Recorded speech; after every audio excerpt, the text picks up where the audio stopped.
The rain drummed on the canvas overhead like 1,000 small fists, a steady, insistent pounding that had gone on all day and most of the night. The Riverlands had a different kind of storm than the north. Here it was all mud and swollen waters, everything slick and shifting underfoot, as if the land itself tried to slide away from war. Inside the command tent, the damp had crept in despite the brazier, despite the heavy furs thrown over trestles and chairs. The air smelled of wet wool, old leather, steel, and the faint copper tang of blood that never quite left a soldier's clothes. Robb Stark stood hunched over the great table at the center, both hands braced on the stained wood. Candle stubs crowded the edges of the map, wax pooling in pale lakes that threatened to drown the inked rivers and roads. Pins marked battles already fought and battles yet to come. Blue for the North and Riverlands, red for the Lannisters, green for the Tyrells, black for the shadow that was Stannis Baratheon brooding on his rock in the narrow sea. Gray wind lay in the corner, massive head on his paws, yellow eyes half-lidded but alert. Every so often his ears twitched at a shout outside or a new gust of wind, but he did not rise. He did not need to. His presence filled the tent as surely as the flickering light. Catelyn Stark watched her son in silence.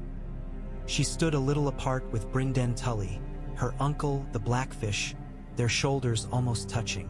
The Blackfish's weathered face was carved in profile, sharp as a coin. Lines at the corners of his mouth deepened when he frowned, and he had been frowning most of the day. "A raven from the south," he had said earlier, handing her the broken sealed roll. "From Bitterbridge, Renly Baratheon is dead."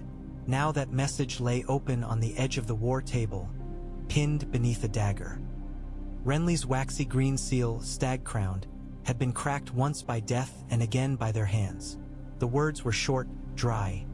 A king slain in his pavilion before dawn, shadow and treachery whispered, banners already melting away, the Tyrells in motion like a field of flowers turned by a new wind. "Renly is dead," Robb said again, as if repeating it might make it shift into some other truth. "Stannis takes his men or fights them. Either way, there is one less crown in the field." "One less crown and a greater danger," Brynden answered. "Stannis is iron. He will not be bought, he will not be charmed. And if the Reach throws its swords behind him, the Lannisters will not stand long." "That should be a comfort to us," Robb said, but there was no comfort in his voice. "Every blow struck at the Lannisters is a blow toward my father's justice." Catelyn's fingers tightened around the edge of her shawl. Justice. The word had worn thin in her mouth of late. Justice had not brought Eddard back. It had not stopped boys from freezing in ditches or drowning in fords or bleeding out in barley fields that had never heard of Winterfell. It would not fill the bellies of the smallfolk whose grain they took for the army or make the orphans of the Trident any less alone. "You have hurt them," she said. "We have hurt them," whispering wood. Uxcross, the young wolf undefeated. Tywin Lannister has learned caution, if he has never learned mercy. Robb's jaw shifted. His knuckles whitened against the table. Candlelight made hard shadows beneath his eyes. "And yet here we sit," he said. "Here we sit with our victories and no closer to home. My sisters are still in their claws. The Lannister lion still sits the Iron Throne, and Joffrey Baratheon still wears a crown bought with my father's head." Grey Wind's head lifted at the harshness in Robb's tone. The direwolf's yellow gaze flicked from boy to woman to Blackfish, nostrils flaring. "You are closer than you think," Brynden said. "The West burns. Half their banners ride to put out fires you lit. Lord Tywin runs from you more often than he runs toward you. You have the Freys, the River Lords, the North. There are paths yet to be taken." "Paths?" Catelyn murmured. Yes, she had walked too many paths of late. The memory of Renly's camp still clung to her. Bright banners, laughing knights, the taste of fine food in her mouth when her heart could barely hold anything but dread. The night wind had tasted of salt and smoke there too, and she had dreamed of her daughters and woken with the echo of a whispered warning in her ears. In the end, all that splendor had come to nothing but another dead king. "How many more kings must die, Robb?" she asked quietly. How many swords must break before someone thinks of something other than winning? Robb turned his head to look at her. In the lamplight, his face was Eddard's and not Eddard's. The same strong frame, the same dark hair, but the eyes were a storm she did not know. Too young, too haunted, too full of the weight she had put on his shoulders by letting him ride south at all. "What would you have me think of, Mother?" he asked. "The Lannisters killed my father. They hold my sisters. They send their raiders to burn and butcher. Should I fold my banners and beg their pardon?" "No," she said, with a force that surprised her. "Never that. Not begging, not bending. But perhaps there is another way to win than by leaving bones from here to King's Landing." Brynden turned his head, gray brows lifting. Robb made a sound that might have been a short, bitter laugh. "If you have found this other way, I will gladly hear it," he said. "Every raven that comes brings me fresh tidings of some new horror. The Karstarks howl for blood. The Freys demand their price. The lords of the Riverlands want the lions driven from their doors. They will not thank me if I say I have found a gentler road. They will thank you if they live to see their grandchildren," Catelyn said. "But no man ever sees that from the midst of a battle. It is a mother's thought, not a lord's." Robb finally lifted his gaze. For a long moment, he only looked at her. Somewhere outside, a horse whickered in its sleep, and a sentry barked a challenge that died down into laughter. "Tell me what you are thinking," he said. Catelyn drew a slow breath. Somewhere between Riverrun and Renly's camp, the thought had come to her unbidden and unwelcome. She had tried to push it away, but it returned subtle as a tide, finding every weakness in the stones of her certainty. "I am thinking," she said, "that the Lannisters have 3 children." The rain eased at last, thinning to a mist that silvered the air and left the world smelling freshly washed and raw. Catelyn walked the ramparts of Riverrun alone, her shawl drawn up over her head. Drops clung to the wool and beaded along the stone parapet, catching the last scraps of daylight. The rivers below were swollen snakes of brown and thunder, their surfaces broken by drifting logs and the occasional flash of debris that might have once been a man's work, a woman's home. Behind her, inside the walls, torches had been lit. Their orange glow spilled out of arrow slits and open doors, drew long shadows across the yard where men-at-arms trudged back and forth on duty or made their way to the kitchens and ale. Stark gray and Tully red and blue mingled in small knots and lines. She could tell, at a glance, the men of the north from those of the Riverlands. The former broader in the shoulder, wrapped more heavily against a chill that was nothing to them. The latter leaner, more angular, faces that had known softer winters before this war. She stopped at the corner turret and looked outward, toward the dark line of the horizon that hid King's Landing and everything it contained. The road between here and there was a ribbon knotted with war. Burned farms, pillaged villages, dead men left to the crows or hurriedly buried beneath cairns of stones. She had seen some of it with her own eyes. The rest she had heard from the lips of smallfolk who came to Riverrun's gates with nothing but the clothes on their backs and the ghosts of their neighbors in their throats. 3 children, she had said. 3 Lannister children, each a piece on the board, each a chance or a danger.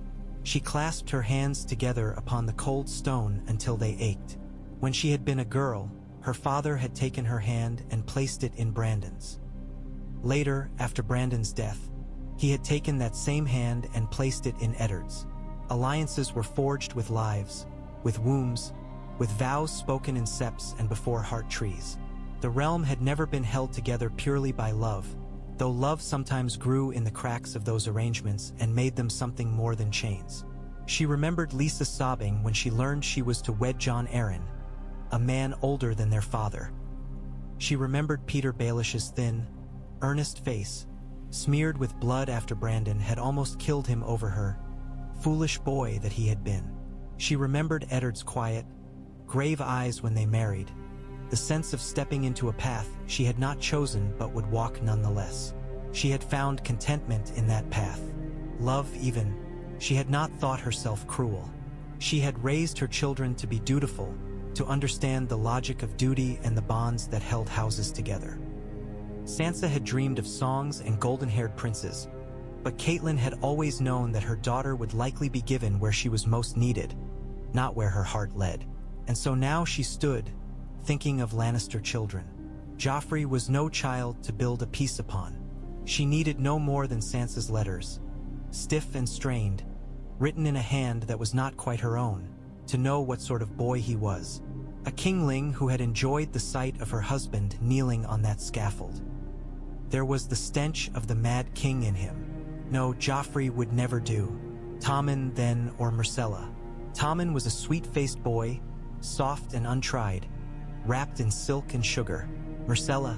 Catelyn had seen Myrcella only from afar, 12 years old perhaps, led by her mother's hand into the royal box at the Hand's tourney. She had walked straight-backed, her hair bright as beaten gold, chin tilted just a little higher than fear would allow. When Joffrey had sniggered at some cruel jest, Myrcella's lips had thinned. She had looked away. A girl could be taught. A girl might learn other ways of being than those of the Red Keep, if she were removed from it. Catelyn thought of Sansa and Arya, wherever they were now. One in the lion's den still, the other lost, perhaps dead. She forced herself not to shake. If the North were to be held, if Robb's victories were not to curdle into the stories of yet another doomed rebel, then they needed more than swords. They needed legitimacy in the eyes of men who worshipped the Iron Throne. They needed a bridge between wolf and lion. She imagined Myrcella Baratheon, Lannister in truth, whatever the stag on her shield, standing in Winterfell's hall in a gown of white and gray, a cloak of thick fur on her shoulders, snowflakes caught in her hair. She imagined her holding a babe with her son's eyes and her own hair, a child who would be both Stark and Baratheon and Lannister, a living knot in the tapestry of the realm. Could such a child heal what had been broken? The thought felt like treason against her own grief. Ned was dead by Lannister hands. To bind herself, her son, her house to them was to lay daisy chains on the same neck that had worn an executioner's blade. But war would not bring him back. War might well take Robb from her, take Bran and Rickon, take the very stones of Winterfell piece by piece until nothing remained but stories. If there was a way to spare them, could she refuse it because her heart cried out for vengeance? "You look as you did the day Edmure fell from the keep wall," Brynden said quietly behind her. She had not heard his step, but she did not startle. Riverland's stone and Tully blood had trained him to move quietly even when armor clinked. "When he slipped on the moss," he went on, "and you thought he would break his neck, you wore that same look then, thinking of how many things can fall and how few can be kept from falling." She did not turn. "Is that what you see in me, uncle? A woman watching stones tumble?" "I see a woman counting costs," he said. "You have always been better at sums than your brothers. I am only a poor old man, so you must tell me the numbers." "The numbers are terrible," she said, "but perhaps not as terrible as the ones you and Robb are tallying over your maps." He moved to stand beside her, propping his elbows on the parapet. The mist spotted his beard, turned the silver in it to quicksilver. "Speak plainly," he said. "We are family. If you see another road, I would be a fool not to listen." She almost said, "It will sound mad." Instead she said, "You have ridden many campaigns. You have seen how wars end." "With the stronger man's banner over the weaker's walls," Brynden said. "Or with both sides too bled to stand, and a third swooping in to pick over the corpses. And sometimes," Catelyn pressed, "with a marriage." He glanced at her. "Aye, sometimes that. The Lannisters hold my daughters," she said. "They hold the throne. They have the gold and the power of the capital. We have the North and the Trident, but we cannot hold them forever against every Southron lord who hungers for favor and plunder. If Stannis takes King's Landing, he will not look kindly upon a king in the North either. We are hemmed in by crowns." Brynden's eyes narrowed slightly. "Go on." "Robb has his crown by the will of his lords," Catelyn said. "By blood, by battle, by the love his men bear him. But there are men in the realm who will never accept it. They might, perhaps, accept his children sitting closer to the Iron Throne. If he were bound to the royal house by marriage. She felt rather than saw the blackfish still. The wind tugged at the ends of his mustache. "You mean to give him a lioness," he said slowly. "To bed with the cub of the family that killed his father." She tasted bile. "I mean to see my grandchildren live in a realm that is not on fire.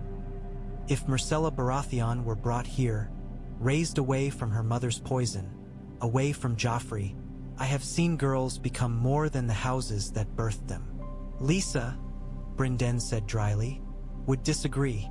My sister," Catelyn began, then bit the words off. "Myrcella is not Lisa, and Robb is not Jon Arryn." "No," he agreed. "Robb is a boy with more pride than sense sometimes, and more sense than years most times. How do you think he will hear it, Cat? That you want him to lie with a Lannister while his father's bones are scarcely cold in the ground." "I do not want it," she said. "I need it. There is a difference, and I will not command him. I will ask." Brynden was quiet a long stretch, watching the soldiers below as if the pattern of their movements might reveal some hidden truth. At last he blew out a breath.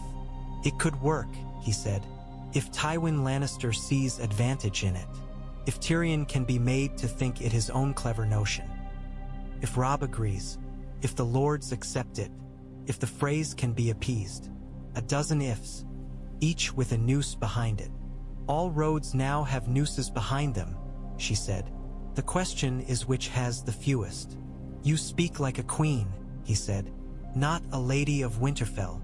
She closed her eyes briefly. "I was never meant to be either, but the world does not care what we were meant to be." When she opened them again, the mist had thickened, turning the torches below to blurred halos. Somewhere a woman laughed, high and brittle. Somewhere a man coughed as if he would tear his lungs out. The ravens in the rookery on the far tower stirred and muttered to one another, restless on their perches. "I will speak to Robb again," she said. "And if he listens, then we must find a way to reach the Lannisters." Brynden shook his head once, a rueful almost smile creasing his face. "Seven hells, Cat," he said. "Only you would think of making peace with the family that butchered your lord husband." "Only I have nothing left but sons to lose," she replied. "And I will do anything to keep them." Robb did not sleep that night. When Catelyn returned to the tent, he was where she had left him, though the candles had burned lower and the wax had run in more grotesque shapes across the parchment. His hair was mussed as if he had raked his hands through it too many times. When she entered, gray wind rose, shook himself, and came to sniff at her cloak, nostrils flaring at the damp. "You have been walking the walls," Robb said. "I could hear the men talking of seeing you pass, like a ghost." "Do I look so frightening?" she asked. He studied her, and something softer flickered in his eyes. He shook his head.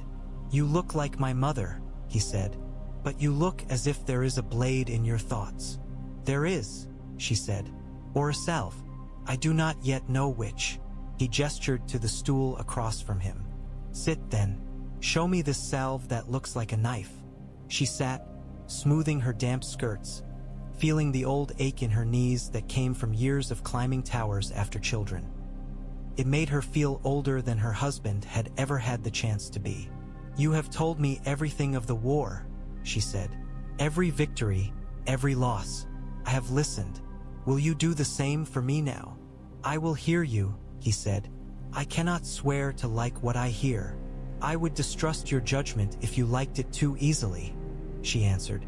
The tiniest ghost of a smile tugged his mouth. It vanished as quickly as it came. "You spoke earlier of Lannister children," he said. "I have been thinking on that. I did not know what road your mind was walking. I think I do now." "Do you?" she asked. "You want me to take one of them to wife," he said flatly. "To lie with a Lannister and call our children half theirs." The words were blunt, but there was a tremor beneath them, like a blade vibrating in its sheath. "Yes," Catelyn said, "that is what I want, or rather what I believe we must do." He leaned back, folding his arms across his chest. The lamplight washed his face in gold and shadow, hollowing his cheeks. I am wed already, he said, to my crown, to my father's memory, to the north. You are not wed to any woman, she reminded him. Whatever vows you have made in your heart to Winterfell, they have not yet carried you to a sept or a weirwood to be bound. You are free to choose a bride. Free, he said bitterly, as free as a hound chained to a post. The Freys expect their due. The Karstarks expect Lannister heads on spikes. The River Lords expect you to bring them their daughters back from King's Landing. The Freys can be appeased, she said. Edmure is unwed. There are other bargains to be made. Edmure will love that, Robb said. He is so eager to do his duty. Edmure has a duty, she said, perhaps more sharply than she had intended. As do you, as do I. None of us may escape that. The question is only which duty weighs the least heavy on the realm. Robb exhaled, a hard rush of air. Gray wind paced restlessly along the back of the tent, sensing his mood. The direwolf's claws clicked against the boards. Why? Robb demanded. Tell me why you would even consider this. After what they did. After everything. What changed in you, Mother? That you can say their name without tasting poison. Nothing has changed in me, she said. I still hate them. I will likely hate them until my dying breath. But I am a mother before I am a widow. The dead are beyond my help. The living are not. He flinched, as if she had struck him. You think I fight only for my father's shade, he said. You think I do not know the cost in lives. I know you do, she said more gently. I have seen you write letters to mothers, to widows. I have watched you look at the bodies after a battle. I know you count the cost. That is why I dare speak this to you. If you were only a hot-headed boy crying for vengeance, I would not waste my breath. He said nothing. The silence stretched. There is more than one kind of victory, she went on. You have defeated the Lannisters in the field. You can defeat them at the council table as well. Imagine this. Tywin Lannister, with Stannis pressing from the south and you from the north and west, sees his options narrowing. His gold will not save him from a blade at his throat. His kinglet is despised. His city is full of hungry mouths. Then he receives an offer. Peace with the north. A marriage that binds his house to yours. His granddaughter on the arm of the young wolf. Robb's eyes flickered down to the map, to the tiny red lion tokens scattered across it. He would never accept, he said. He is too proud. Proud men have knelt before when it suited them, Catelyn said.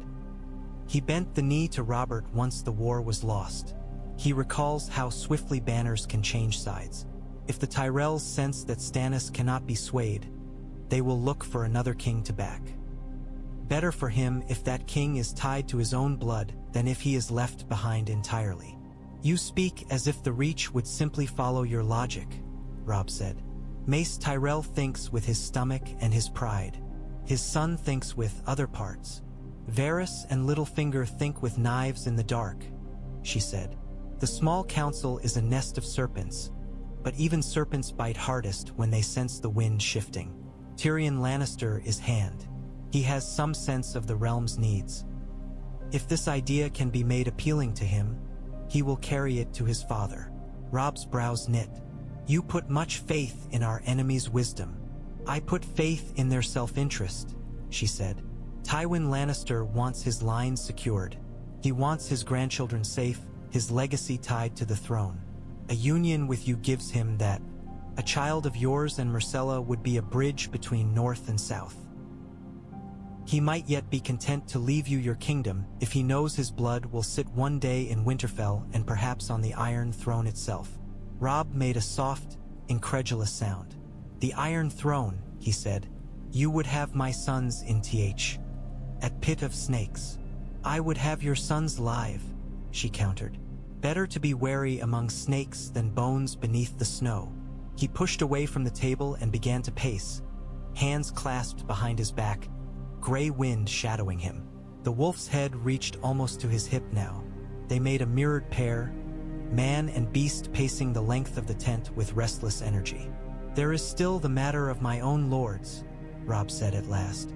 They raised me on their shields as king in the north. They did not do it to see me sup with Lannisters. Do you think they raised you because they love war? She asked. Some do, perhaps. The Great John delights in it. Others see only the chance for their own names to be sung. But there are those like Lord Manderley, like Galbart Glover, who followed you because they burned with fury for Winterfell and the North. They would follow you again if you said, "This is how I save our people." And Ricard Karstark? Robb asked, bitter. He has lost his sons to Lannister swords. Will he smile to see me take a Lannister bride? Ricard is a hard man, she admitted. He may never forgive, but even he must see that killing a few more Lannisters will not bring his boys back. You cannot make your decisions only to please those most hurt. If you do, you will never move, for their hurt is endless. Robb stopped pacing. He stood with his back to her for a heartbeat, shoulders rising and falling. When he turned, his face was set in lines too stern for his years. "And what of me?" he asked. "Where do I fit in this neat scheme? You speak of my sons, of my house, of the realm. Do I have any say in whom I share my bed with? Or am I only the sword and seed of the North, to be pointed where needed?" The question cut her because it was fair. "When I wed your father," she said slowly, "I did not know him. I mourned another. I resented that my hand was given as if I were a coin to be spent. But your father was a good man, and he grew to love me, and I him. Our children were not born from duty alone. They were born from something we built together, stone by stone, over years." She met his eyes. "I cannot promise you will love Myrcella," she said. "I cannot even promise she will not be as cruel as her brother. But I have seen her once, and I tell you this. There was something in her bearing that did not sit easily in that court. She might yet be more than her blood." "You ask me to trust a girl you glimpsed from across a yard," Robb said. "To lay my life in bed next to hers and entrust my children to her mother's kin." "I ask you to trust me," Catelyn said. The tent seemed to hold its breath. He looked away first. His gaze fell to the table once more, to the pinned map of a sundered realm. His hand came down slowly, fingers tracing the line of the trident as if it were the curve of some beast's back. "And if I refuse?" he asked quietly. "Then I will stand beside you in every battle I can, and pray over you in every one I cannot," she said. "You are my son. I will not turn from you." Robb closed his eyes. When he opened them again, something had shifted behind them. Not acceptance, not yet, but the first crack in the wall of certainty he had built. "Write your letter," he said hoarsely, "to whomever you think will listen. To Tyrion, to Tywin, to all the 7 damned gods if you like. I will not promise to wed any girl without seeing how the lions respond. But I will not forbid you from making the attempt." It was more than she had hoped for, less than she had dreamed, exactly what she had expected from this son of Winterfell. "Thank you," she said softly. He nodded once, abruptly, as if afraid that any more gentleness might shatter something in him.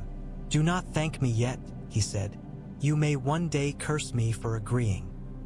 "I have cursed you in my heart since the day you rode south," she said, smiling despite herself. "I cursed you for leaving. I curse you now for growing into a man I cannot protect. But I will bless you, too, for thinking beyond your own wounds."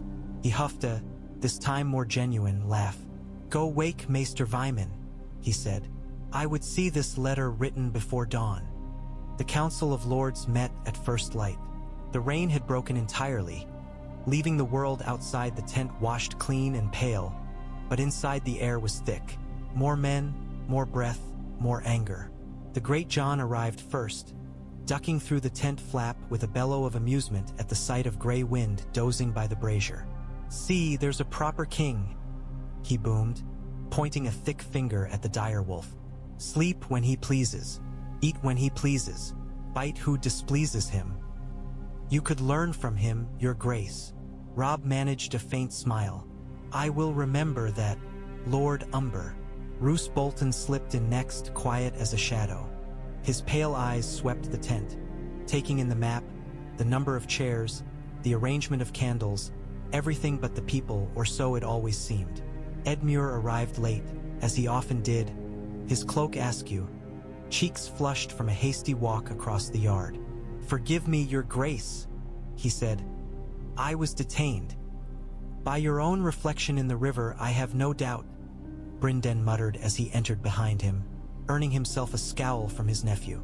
Rickard Karstark came last, moving like a man carved from an icicle. Stiff, sharp, and bitterly cold.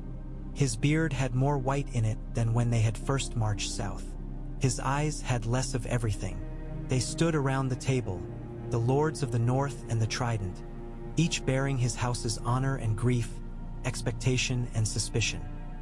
"My lords," Robb began, "thank you for answering my summons. We are your men," the Great John said. "Call and we come. But I hope you are calling us to war and not to prayers." "War and prayers often share the same hall," Roose said mildly. "One might argue they are much the same thing." The Great John snorted, spoken like a man who lets others do his bleeding for him. Bolton's lips twitched in what might have been a smile. "I bleed when I must. I simply prefer to make the other man do more of it." "Please," Robb said, before the exchange could grow teeth. "We have grave matters to discuss." Rickard Karstark's gaze fixed on him, unblinking. "Grave matters," he said. "Have we not had enough of those since you called your banners, boy?" Robb did not flinch at the slight. He had grown used to it. Karstark used boy the way other men used my lord, as a habit that had worn grooves into his tongue. "There will be more grave matters to come," Robb said. "But today I would speak of ending some of them before they end us." He nodded to Catelyn, who stood at his right shoulder. She stepped forward, holding a rolled parchment sealed with blue wax. "A raven came in the night," she said, "from King's Landing by way of Harrenhal. It carries an answer to a letter I sent." Edmure frowned. "Harrenhal? From the Lannisters? The Great John growled. "Smells like lion's piss already." "What letter?" Rickard demanded. "I do not recall being asked whether a raven should be sent to our enemies." "I sent it," Catelyn said, "on my own authority as Lady of Winterfell, as the daughter of Riverrun, as the mother of your king. If you would call that treason, do so to my face." The tent quieted. Even the Great John's habitual bluster subsided, if only for a heartbeat. "You have never been my enemy, my lady," Rickard said carefully. "But I would know what words flew from our camp without my knowledge." Catelyn unrolled the parchment. She did not hand it to anyone.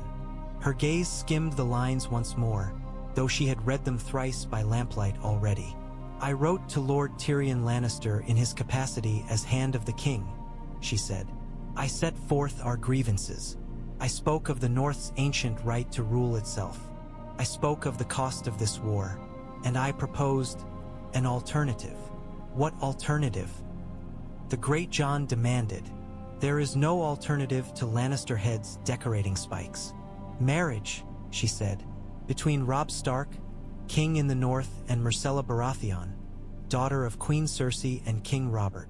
The words fell into the tent like stones hauled from a deep well and dropped upon a frozen lake. For a moment nothing happened. Then the cracks spidered out. "You would give our king to a Lannister girl?" Rickard spat. "You would have him share a bed with the blood of the men who butchered his father?" The Great John roared, slamming a fist on the table so hard the pins jumped. "This is madness. Treason. Have the lions cut your wits as they did your husband's head?" Edmure paled. "A Lannister?" he said weakly. "Surely there must be another way."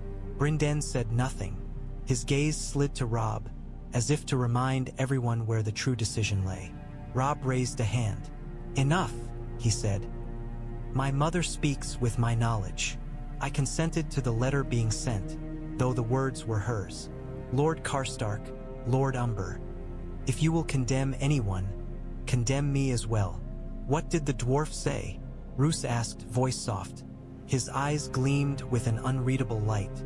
"Did he laugh?" Or did he offer terms? Catelyn looked at him.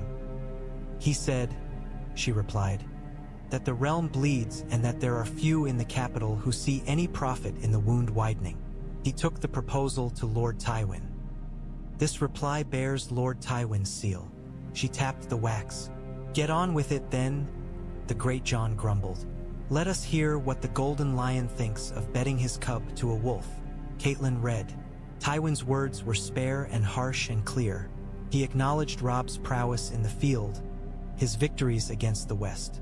He named the North proud, the Trident stubborn. He dismissed Stannis as a humorless zealot and Renly as a beautiful fool. He did not apologize for Eddard. He never would. But he did offer terms. Recognition of Northern and Riverlands autonomy under Robb's rule, so long as he and his heirs swore fealty to the Iron Throne in name if not in daily deed. A marriage between Robb and Myrcella, to be solemnized at a place agreed upon by both sides under heavy truce. A safe return of Sansa Stark.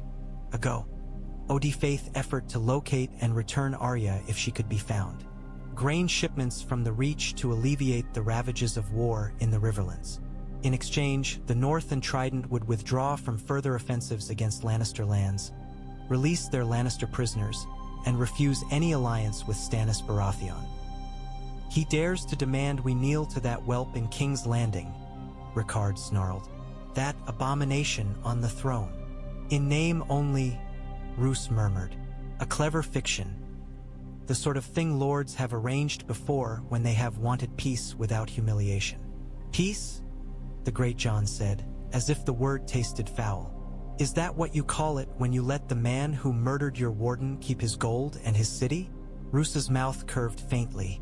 I call it peace when the killing stops and the crows grow thin. And I call it cowardice, Rickard snapped. We have beaten them on every field. Give me my son's killers and I will give you Tywin's head, and his dwarfs and that bitch Queen's. You will give me a realm too broken to stand when the next enemy comes, Catelyn said sharply. Do you think the others will stop at the neck because you have decorated every castle from here to Casterly Rock with Lannister skulls? They stared at her. The Greyjohn's mouth opened, then shut. Even Rickard seemed taken aback by the sudden invocation of an older fear. The dead are a tale for long winters, he said at last. The Lannisters are a plague now. They are both true, she said, but the one marches beneath banners you recognize, so you pretend the other does not exist. Robb's hand came up again. My lords, he said, I will not pretend this decision is easy. I would gladly take Tywin's head if it were within reach. I have dreamed of putting my sword through Joffrey's gut. But every step south we take costs us blood, and the closer we come to King's Landing, the more we will bleed. Winter is coming. The North must be strong enough to face it. You mean to take these terms? Rickard demanded, eyes blazing. You mean to wed their girl and call it wisdom? I mean to consider them, Robb said. That is why I called you. I am your king, but I am not deaf. Speak. Tell me what you see that I may not. The great Jon folded his arms, beard bristling. I do not like making peace with lions, he said. But even I can see a battle that cannot be won cleanly. Stannis will come for King's Landing. The Reach will choose whichever horse looks like the swifter runner. If Tywin fears losing, he might decide a son of yours with his granddaughter is preferable to a Baratheon he cannot control. It may be the best chance we have to keep our lands whole. Rickard stared at him as if he had grown a second head. Have you forgotten your oaths? He said. Your lord died in their clutches. Our lord died because he went south on the king's command. The great Jon shot back. We cannot change that. We can only choose whether more northerners die for the sake of a vengeance that will never feel like enough. Edmure shifted uneasily. I do not like it, he said, but I like the thought of my people starving less. Our fields have been burned, our villages pillaged. If the fighting can be stopped before another harvest is lost. You would sell King Robb's hand like a sack of grain, Rickard said with disgust. I would trade it for lives, Edmure snapped, surprising Catelyn with the heat in his voice. For the chance that the Trident might see peace in my lifetime. For the chance that I might ride from Riverrun without seeing corpses on every road. Roos's gaze slid from face to face, watching, measuring. There is also the matter of the Freys, he said softly. Catelyn felt the words like a stone in her gut. Walder Frey, with his brood of sons and daughters, his narrow eyes and narrower pride. They had promised Robb's hand there once, in the haste of crossing. He would not forget. I will speak to my father, Catelyn said. Edmure is unwed, so are many of Lord Frey's children. There are other bonds we can offer. Edmure Tully, sacrificed to Walder's brood, Brynden drawled. At last, a use for him. Edmure bristled. Uncle. Peace, nephew, Brynden said. I speak light, but the matter is heavy. If Walder Frey feels cheated, he will turn cloak faster than any in the realm. And he is just the sort of man to make a bloody spectacle of it. If we go down this path, we must tread very carefully where he is concerned. Ricard Karstark's teeth clenched audibly. I will not bend, he said.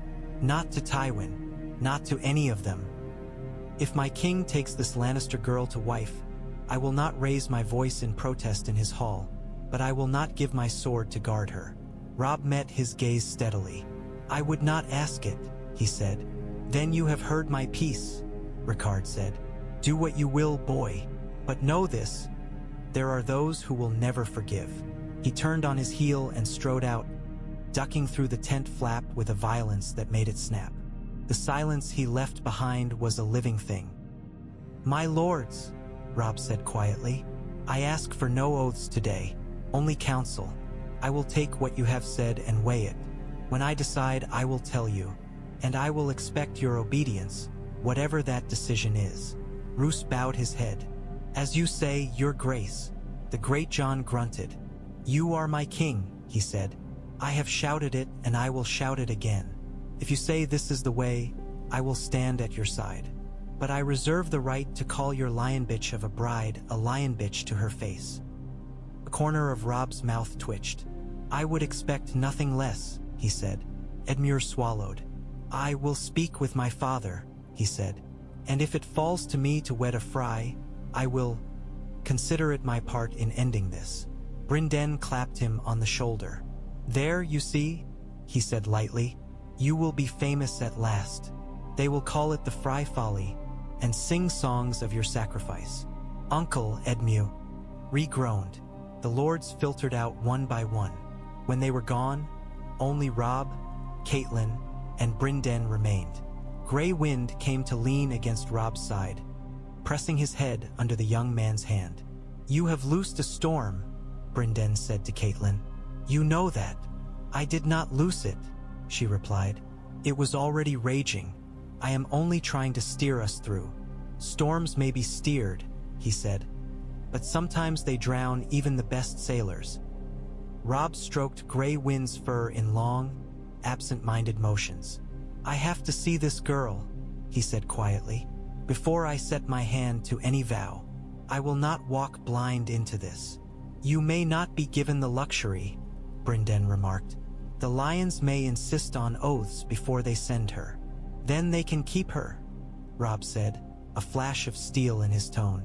I will bargain, but I am no supplicant. Catelyn watched him, her heart tight. He was so young still, standing there with a crown invisible yet heavy upon his brow, a wolf beside him and a realm in his hands.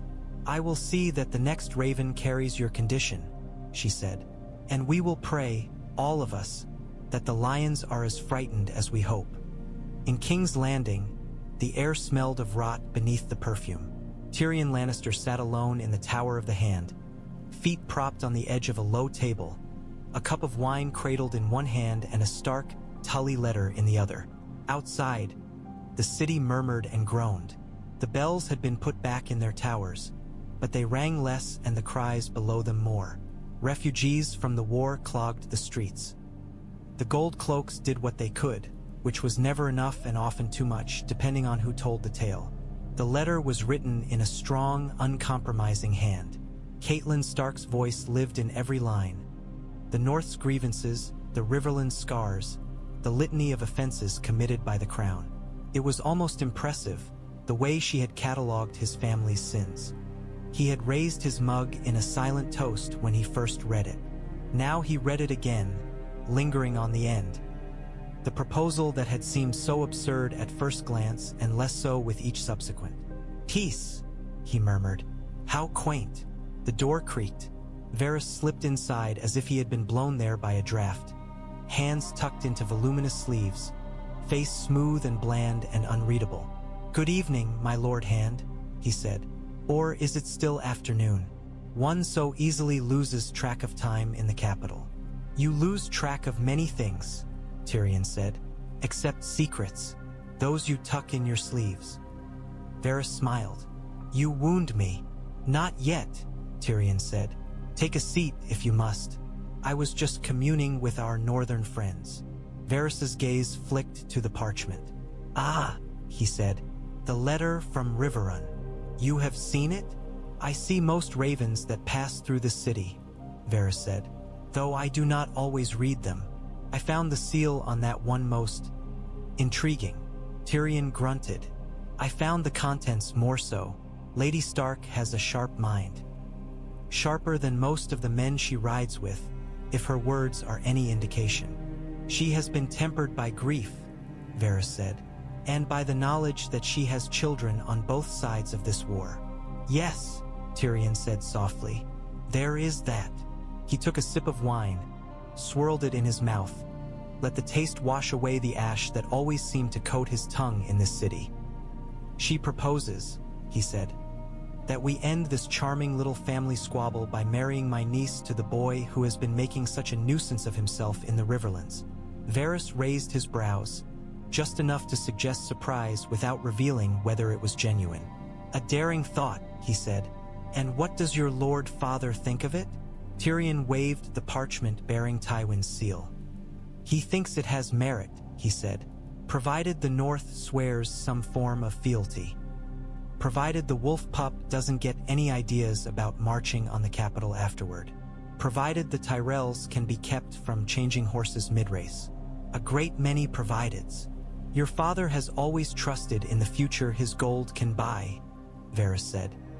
"He is not wrong to see value in binding the North by blood, rather than by force. Force is expensive."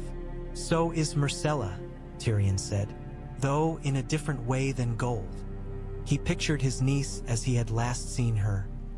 All ribbons and smiles, excited about Dorne, about adventure, about something other than the shadow of her brother's temper or her mother's hand on her arm.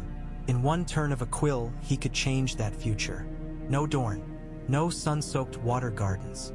Instead, a cold hall in the north, a husband who had every reason to hate her kin, a people who would look at her and see the lion that had killed their lord. "It might be kinder to send her to Dragonstone," he said. "Stannis Baratheon is not known for kindness," Varys observed. "No," Tyrion said, "but he is known for justice, or his version of it." He stared at the parchment without seeing the ink a moment. The room smelled of tallow candles, of old parchment, of his own sweat. Far off, he could hear the distant roll of the Blackwater against its banks, the creak of ships. "If we do nothing," he said, "Stannis will come with his god and his ships. He will try to take this city. He may succeed. Our sweet Joffrey will find himself with a very sharp sword near a very vulnerable place. The small folk will die by the thousands. The realm will fracture further.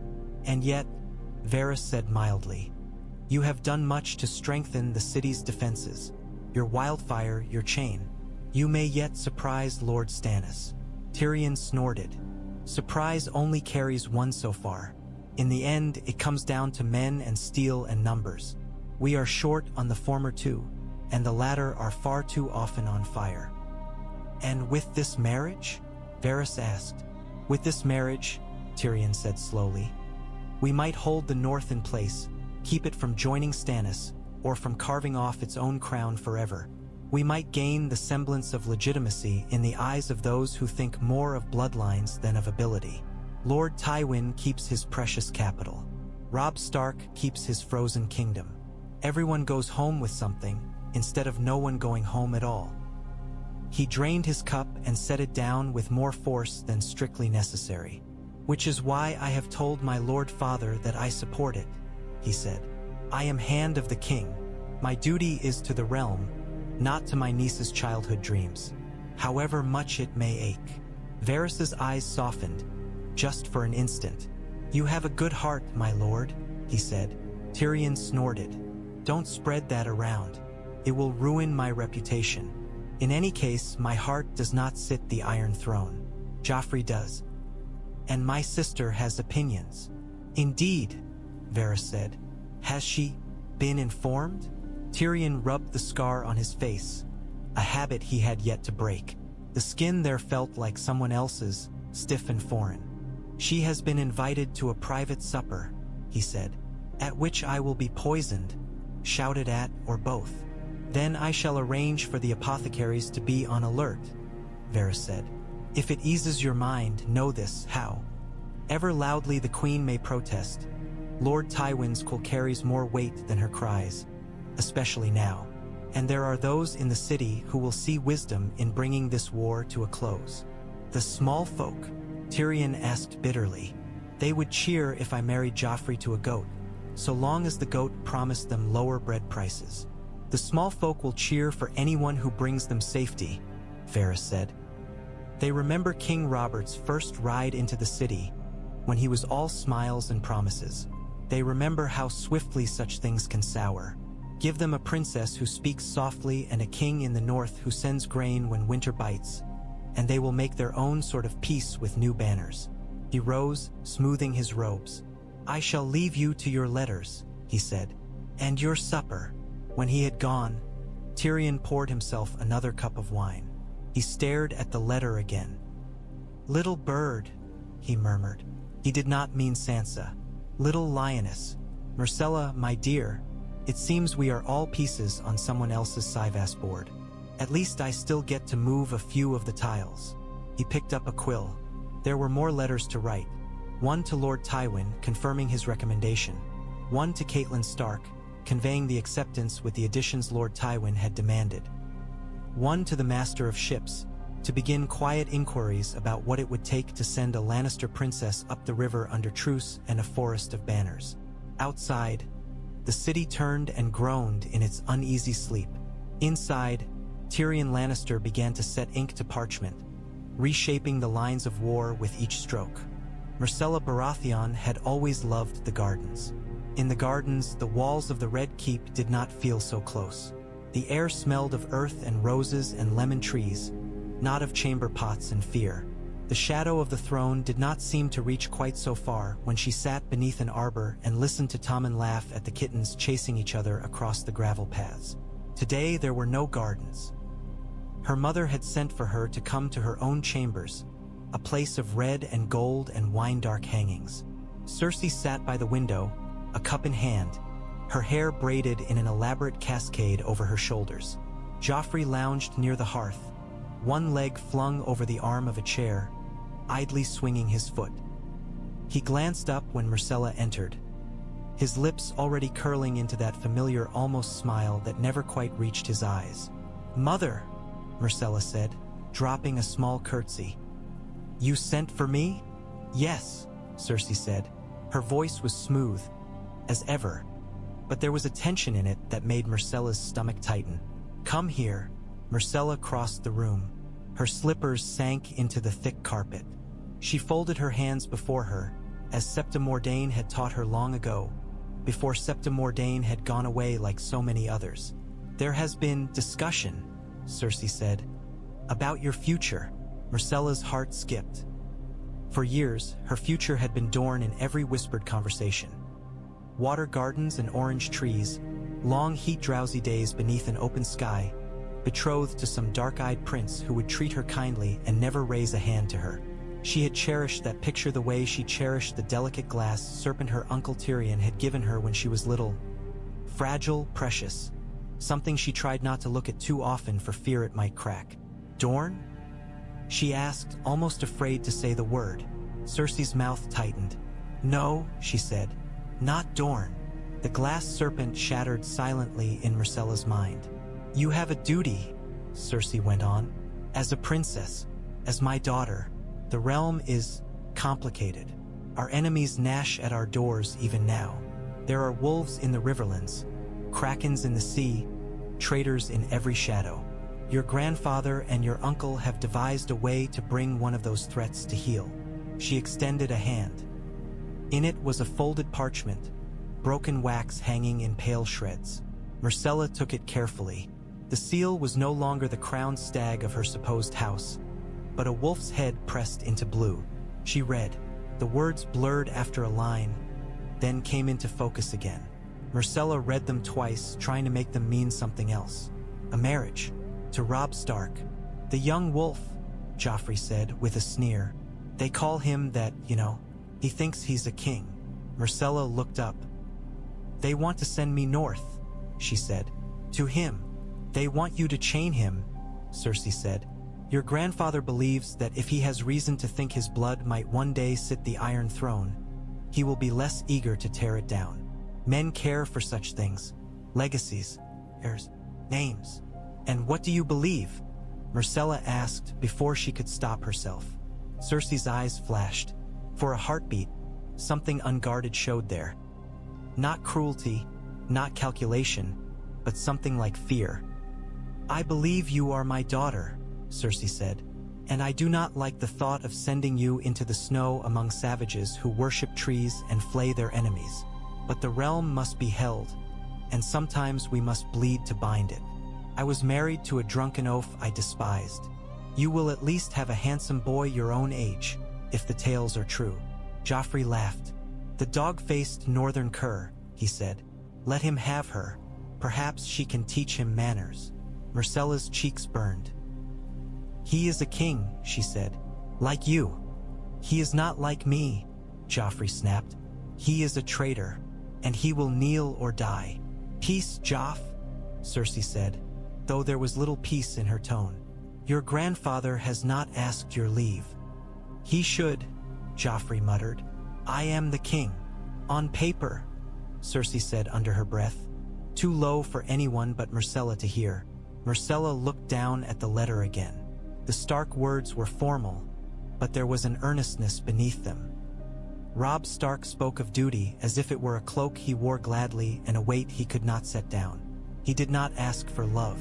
He offered respect, alliance, a future where their children might sit both in Winterfell's hall and in King's Landing's shadow. You always said I would go to Dorne, she said softly. You said I would be happy there.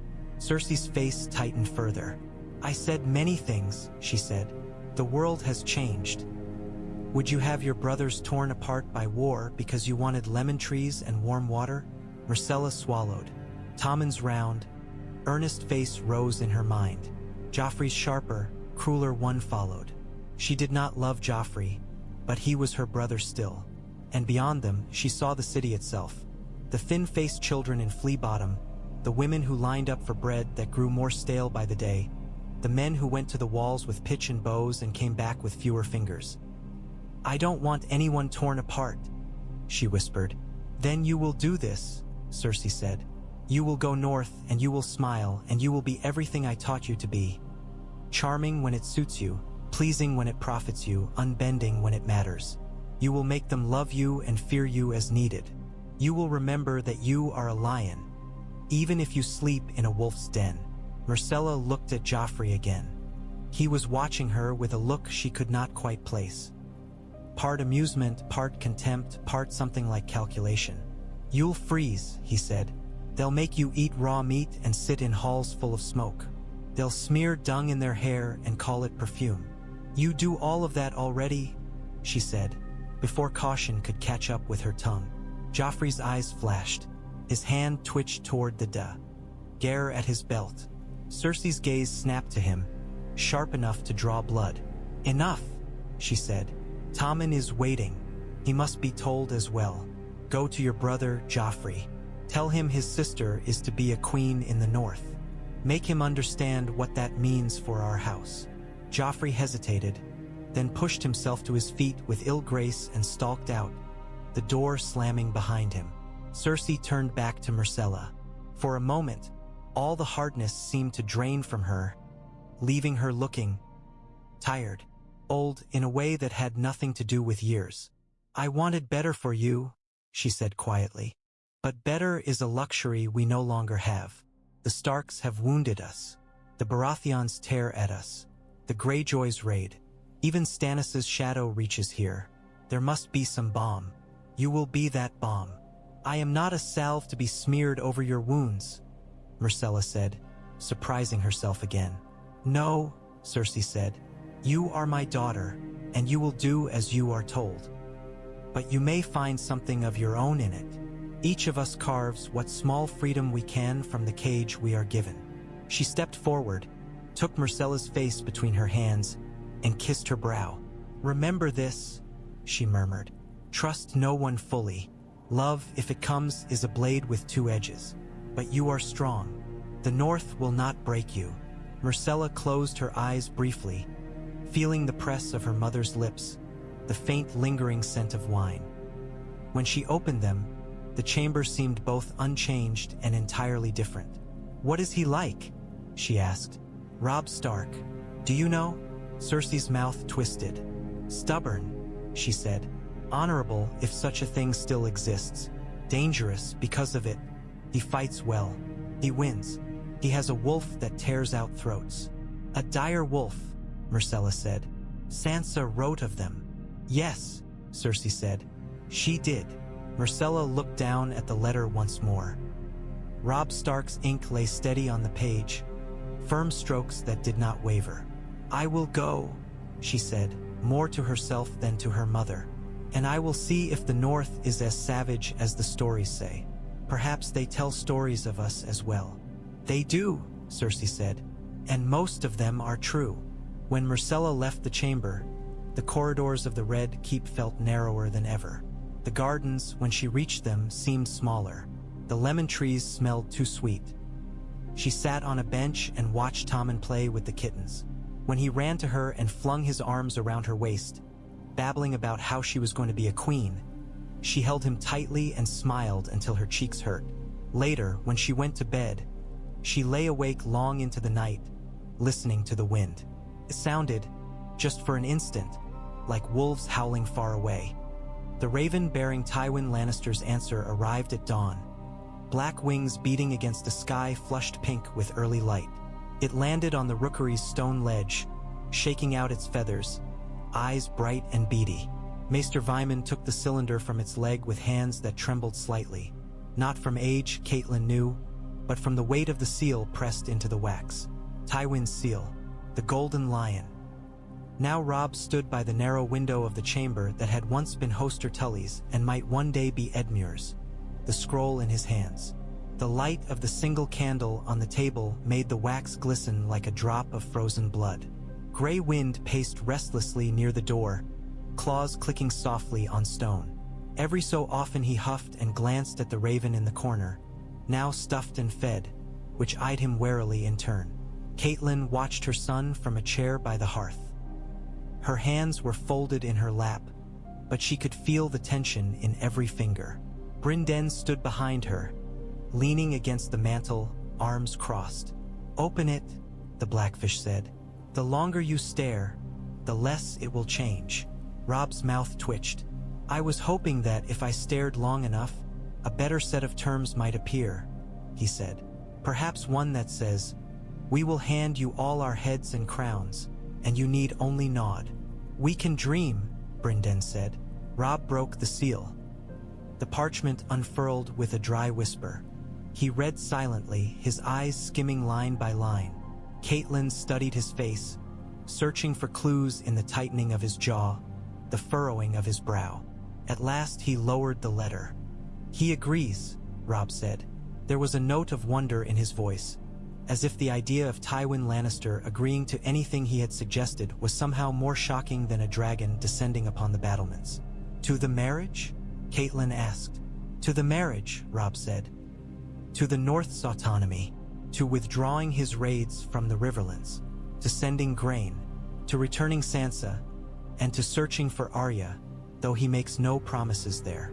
A breath she had not realized she was holding burst from Catelyn's chest. "Sansa," The thought of her eldest girl walking out of the Red Keep's shadows and into their arms made her eyes sting. "There are conditions," Robb went on. "Of course there are," Brynden murmured. "Lord Tywin does not give away his coin without a purse full of string attached." Robb scanned down. "We must swear, as you guessed, some form of fealty," he said. "Not full kneeling, perhaps, but something that lets him tell the realm he has not lost the North entirely. We must release our Lannister prisoners. We must renounce any alliance with Stannis. We must agree to send a portion of our harvest south each year as tribute." "Tribute?" Brynden snorted. "He means tax." Robb's lips thinned. "Call it what you will," he said. "It may be better than paying in blood." "And Myrcella?" Catelyn asked. "She will come to Riverrun under truce," Robb said, "escorted by a contingent under Ser Adam Marbrand's command, with envoys from the Reach present as witnesses.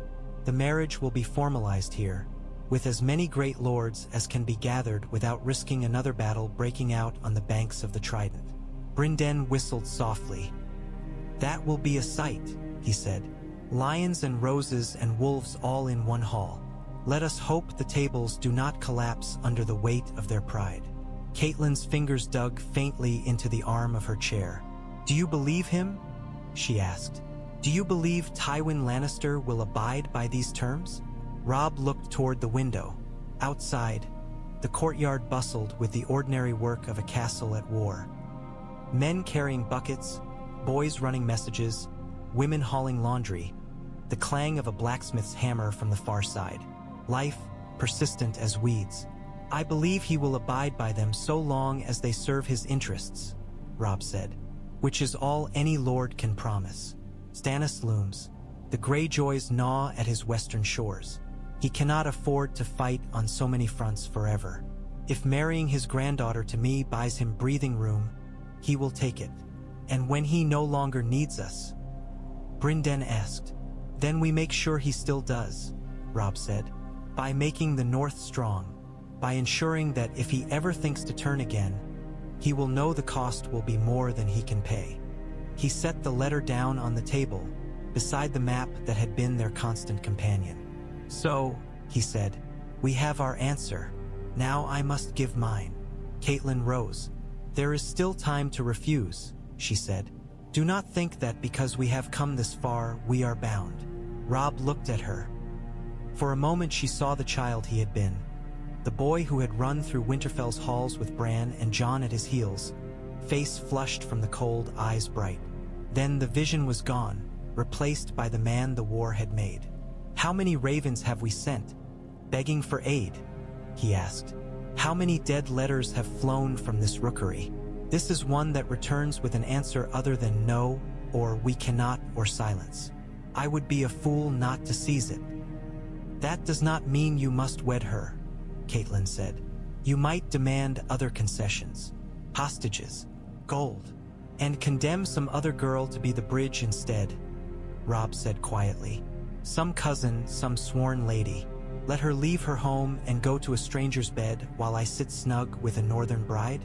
No, mother. If this peace is to be made, I will pay the price myself." Catelyn's throat ached. She wanted to cry out that he had paid enough already. That his childhood was on some nameless field where the crows picked at bones. That his laughter was buried with the men he had sent to die. "You may come to hate her," she said, because she had to understand that he understood. "I may," he said, "or I may not. I do not know her. That is a danger, too. But there are many dangers in every path I take. This one may at least lead to fewer graves." He moved to the table and rested his hands on its edge. "Send word to Lord Bolton," he said, "to the Great John, to all our principal lords. Tell them I will speak in the Great Hall at midday. They deserve to hear my choice from my own mouth." Brynden inclined his head. "As you say, Your Grace." When he had gone, Catelyn stepped closer to her son. Gray wind pressed his muzzle into her hand, scenting every tremor. "I am proud of you," she said softly. "Whatever comes, whatever men may say. I am proud that you can think beyond yourself." He smiled faintly, and in that moment he looked once more like her boy. "Is this what father would have done?" he asked. She did not answer at once. Eddard had been many things. Honorable, stubborn, loving, grim. Would he have married their son to a Lannister girl? Would he have turned from war if a Quillstreak offered him another path? "I do not know," she said honestly. "He might have, or he might have found some third road none of us can see. But he believed in keeping his people safe. In that, you walk with him." He nodded, as if that had been the answer he expected. "Then I will do this," he said. "I will marry Myrcella Baratheon. I will bind our house to hers, not because I forgive what her kin have done, but because I will not let their sins breed more graves than they already have." He drew a breath. "And then," he added, "I will make damn certain that the North is never again so weak that a Southern king can take my father's head with impunity." Grey wind growled low in his throat, as if in agreement. Outside, the ravens muttered and shuffled on their perches. The realm shifted, almost imperceptibly, on its axis.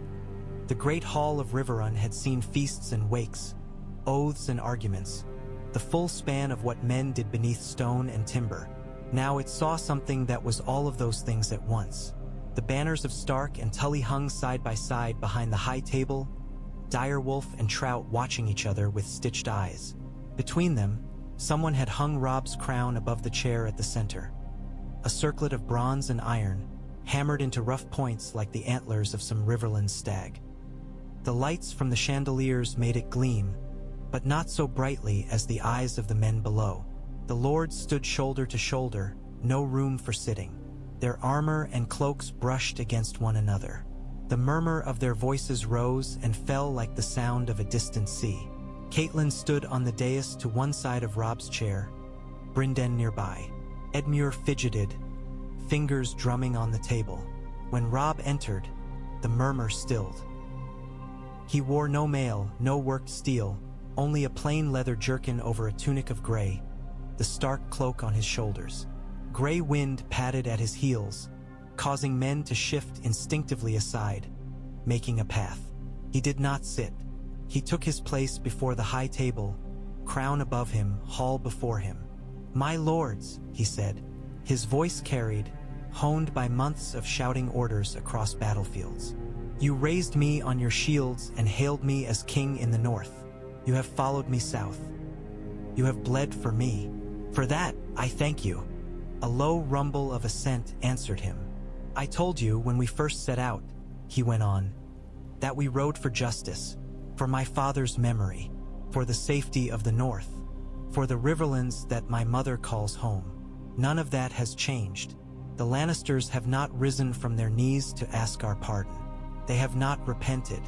They have not suddenly grown honorable." Some men chuckled darkly at that. Others spat. "But this realm," Robb said, "has bled enough. I have seen fields turn to graveyards. I have seen boys younger than my brother Bran die with swords in their hands instead of toys. I have seen mothers weep until they had no tears left. I have seen men hang and burn and rot. If I can choose a path that spares some of them more of that, I would be less than a king if I did not." He let the words settle, looking from face to face. "Lord Tywin Lannister has agreed to terms," he said.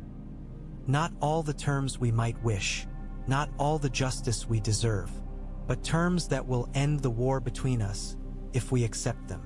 He outlined them as simply as he could: recognition of Northern and Riverlands autonomy, Myrcella's coming, the return of Sansa, the hope of Arya, the grain, the tribute, the oaths. "I do not ask you to like this," he said. "I do not like it, but I ask you to see it. This is a chance to end one war so that we might be ready for the next." A mutter rose again, louder. The Grachan's face was grim now, his earlier jocularity gone. Roose Bolton's pallid eyes gleamed. Wyman Manderly's chins trembled. Small lords from forgotten corners of the north and Trident exchanged worried glances. Somewhere near the back, someone spat the word Lannister like a curse. Ricard Karstark was not there. He had sent word that he was indisposed. Catelyn doubted anyone believed it. Robb raised his hand for silence. I will not pretend this is not a sacrifice, he said. It is mine. I will take this Lannister girl to wife. I will share my hall and my bed and my table with her. I will call her my queen in the north, if you accept her as such. He drew a breath. I do it not to honor her kin, he said, but to honor you, to honor the men who have followed me, and to honor those who cannot follow anymore because they lie in the ground. I would not spend your lives cheaply. I would not ask you to die for pride where you might live for prudence. A murmur of assent rose, mingled this time with unease. Men shifted their weight. Someone called out, "And if she births lions, will you still say this was wisdom?" "If she births children," Robb said, meeting the shout with calm, "they will be mine as well, half lion, half wolf. They will be raised in the north among our people. They will learn our ways. They will remember that their first duty is to Winterfell and to you. Blood is a chain. I would bind our enemies with it, rather than let them bind us."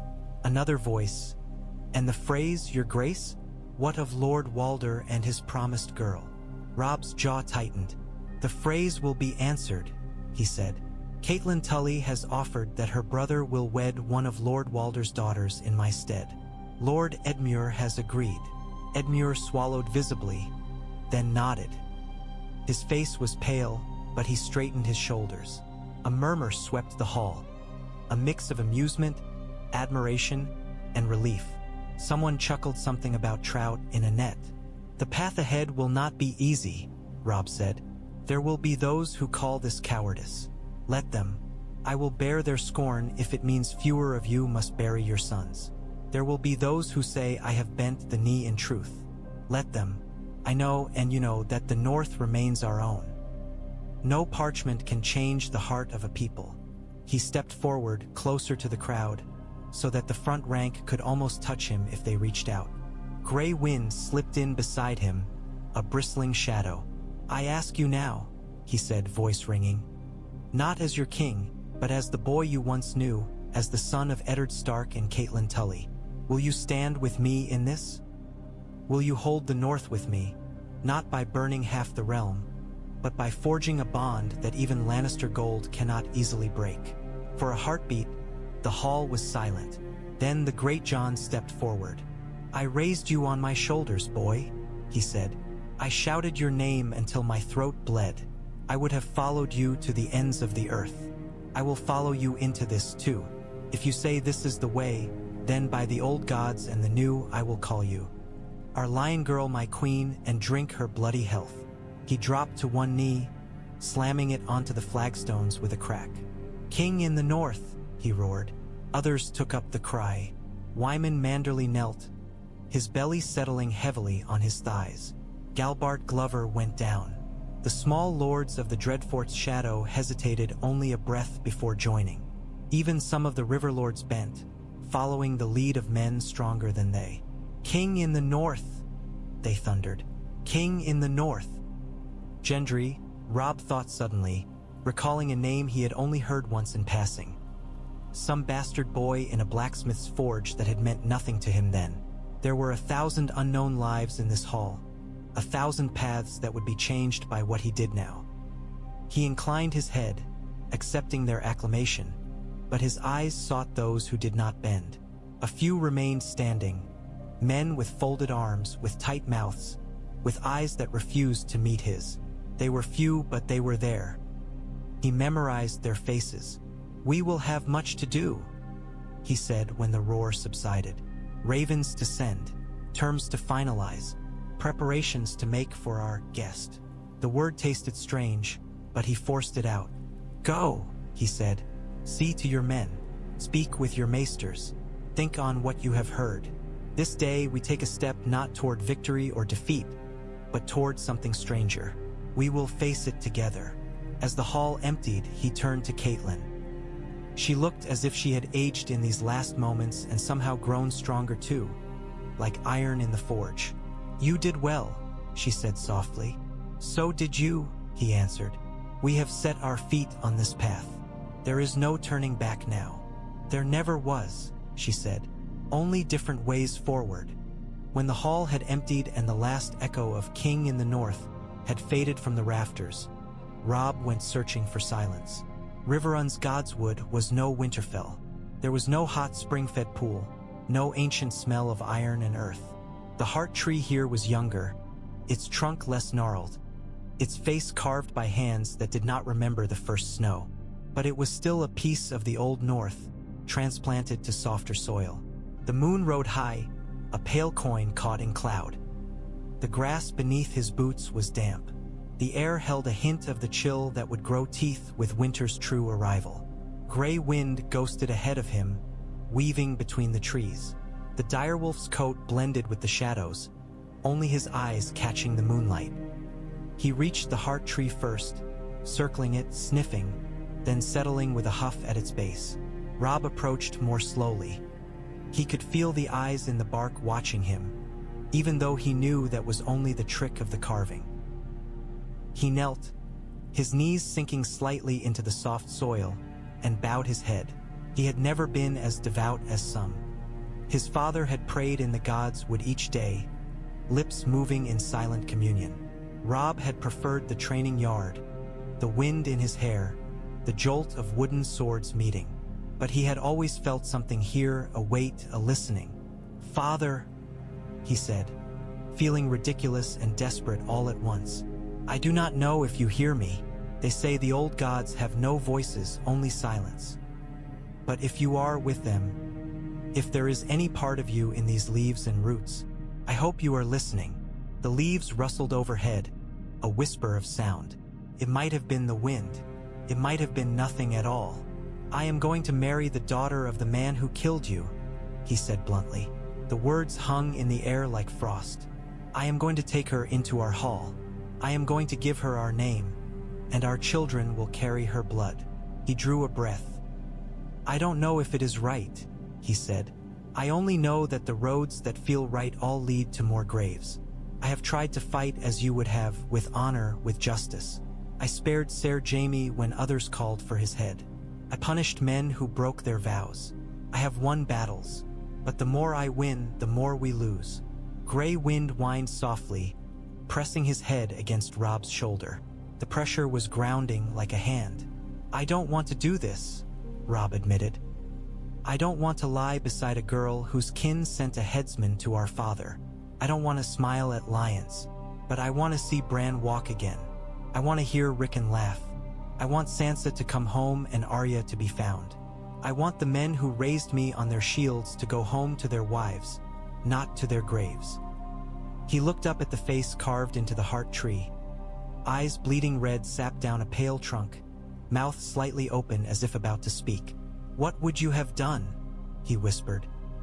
"Would you have held out for justice until the last drop of northern blood soaked southern soil? Or would you have taken this chance, even if it meant swallowing your pride and your anger?" The leaves rustled again. A chill brushed his face, as if some unseen hand had drifted past. No booming voice answered. No vision filled his mind. There was only the night, the wind, the distant hoot of an owl. Perhaps that was answer enough. The gods, if they existed, were not in the business of giving men easy choices. They had given him life, blood, a crown, a direwolf. The rest was his to shape. "I will do this," he said quietly, "and I will make it mean something. I swear it, by ice and snow and the blood of the first men. I will not let this be just another bargain that buys a few years of peace and then breaks. I will build something stronger. For the North, for our house." Gray wind lifted his head and howled. The sound was low at first, then rose eerie and beautiful. It flowed through the Godswood, slipped over the walls, drifted across the sleeping castle. Men stirred in their beds, turning toward the sound in their dreams. Some smiled, some shivered. Robb closed his eyes and let the howl wash over him. For a moment, he felt as he had before the war, racing across the snow with a pack of siblings at his heels. Winterfell's towers ahead, the future an open road. When the sound faded, he rose. His knees were damp, but he did not brush them off. He placed his hand on the heart tree's bark, feeling the roughness beneath his palm. "Watch over me," he murmured. "Watch over us all." Then he turned and walked back toward the castle, gray wind padding silently at his side.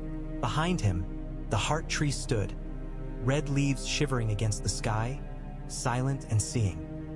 In the rookery, another raven shifted on its perch, a new message tied to its leg, waiting for morning and a wind that would carry it south to King's Landing, and east to the Reach and west to Casterly Rock.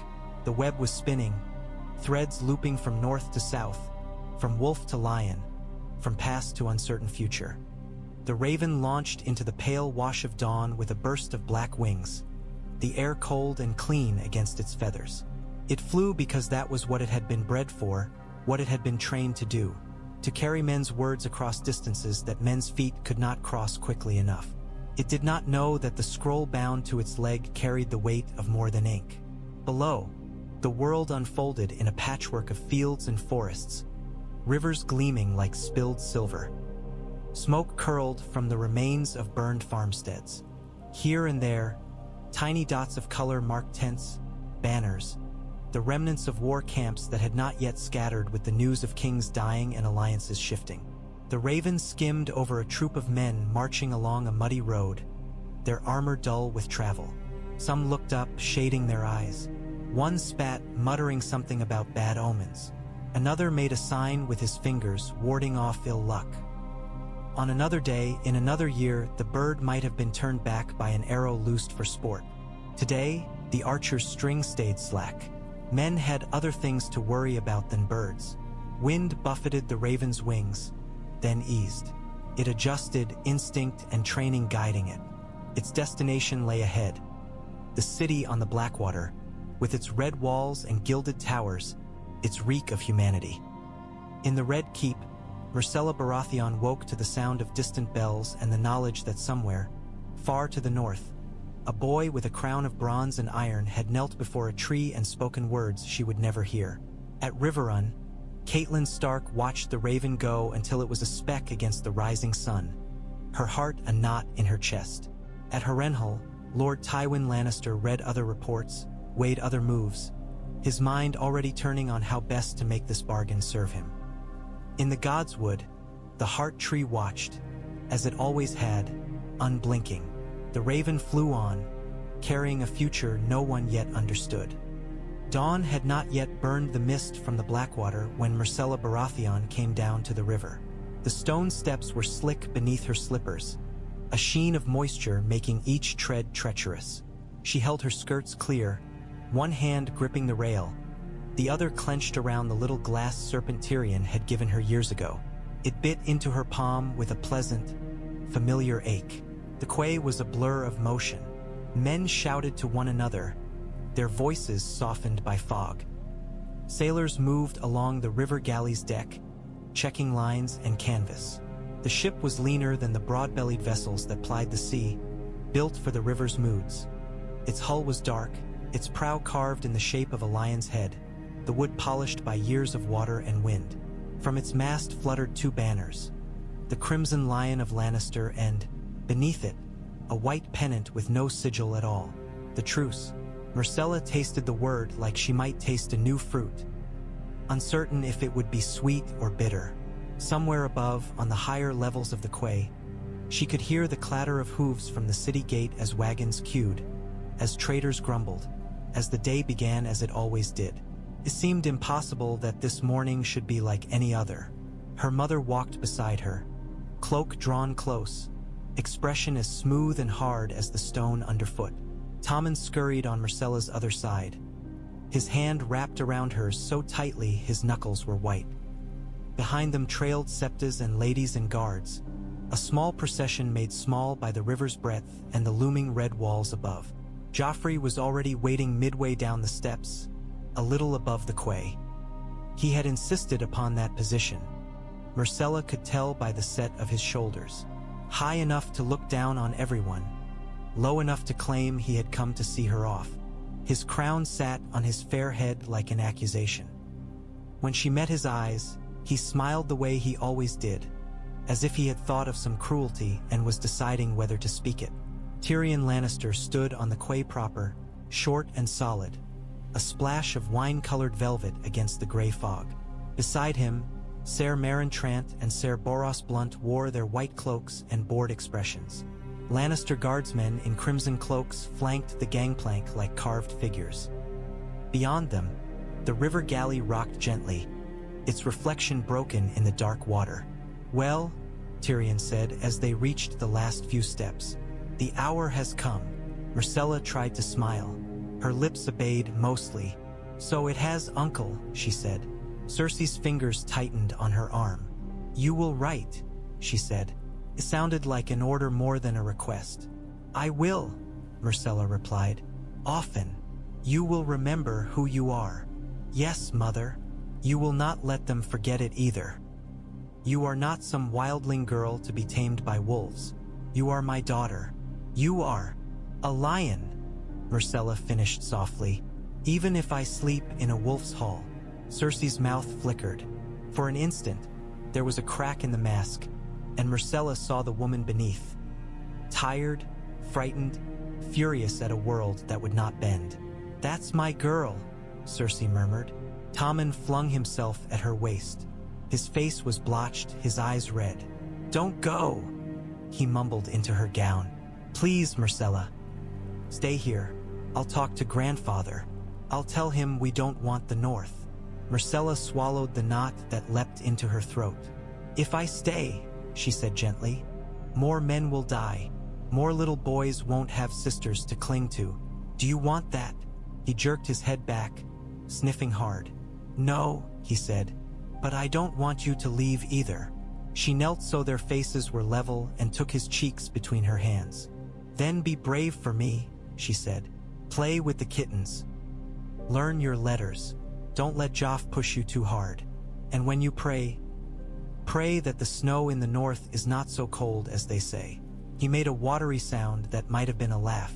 "You hate the cold," he said. "You always steal my blankets." "I'll have to steal someone else's now," she said. "Perhaps they have direwolf fur quilts." "Write and tell me," he said fiercely. "I will," she promised. Cersei bent and kissed her once, hard, on the forehead. Her fingers lingered in Myrcella's hair as if they did not want to let go, then withdrew. "Go," she said, "before I change my mind and lock you in your room." A brittle jest without humor. Myrcella rose. She did not look at Joffrey until she had to. When she did, she found him watching her with that same uncanny stillness that had frightened her even when they were very young, when he had held a cat too tightly and smiled as it scratched. "Farewell, sister," he said. "Bring back a wolf's pelt for me. I'll hang it in the throne room." "Farewell, your grace," she said, because that was what protocol demanded. "I will bring back what I can." Their eyes met, two Lannister green gazes, similar and not. There was nothing she could say that would change him. There was nothing he could say that would change her path. She dipped in the smallest of curtsies, then turned away. Tyrion offered his arm. She took it. Together, they walked the last few steps to the ship. "It is not too late to throw yourself in the river and swim for it," he murmured. Myrcella huffed, half a laugh. "Where would I swim to?" she asked. "It is all war wherever I turn." "True," he said, "but at least the fish are impartial in their hungers." At the gangplank, she paused and looked back. The red keep loomed above, its towers dark against the pale sky. For a moment she saw it as someone from the river might. Not as the only home she had ever known, but as a fortress jutting from the hillside, all teeth and shadow, promising safety and danger in equal measure. She lifted her chin. She would not cry in front of the men on the quay. She would not give Joffrey the satisfaction. She stepped onto the gangplank. The wood rocked under her weight. She walked steadily, each step an oath. On the deck, a gust of river wind caught at her hair, lifting golden strands. The galley smelled of tar and rope and old fish. She turned as the sailors hauled the gangplank up, watched the gap widen between ship and shore. Cersei raised her hand, fingers spread.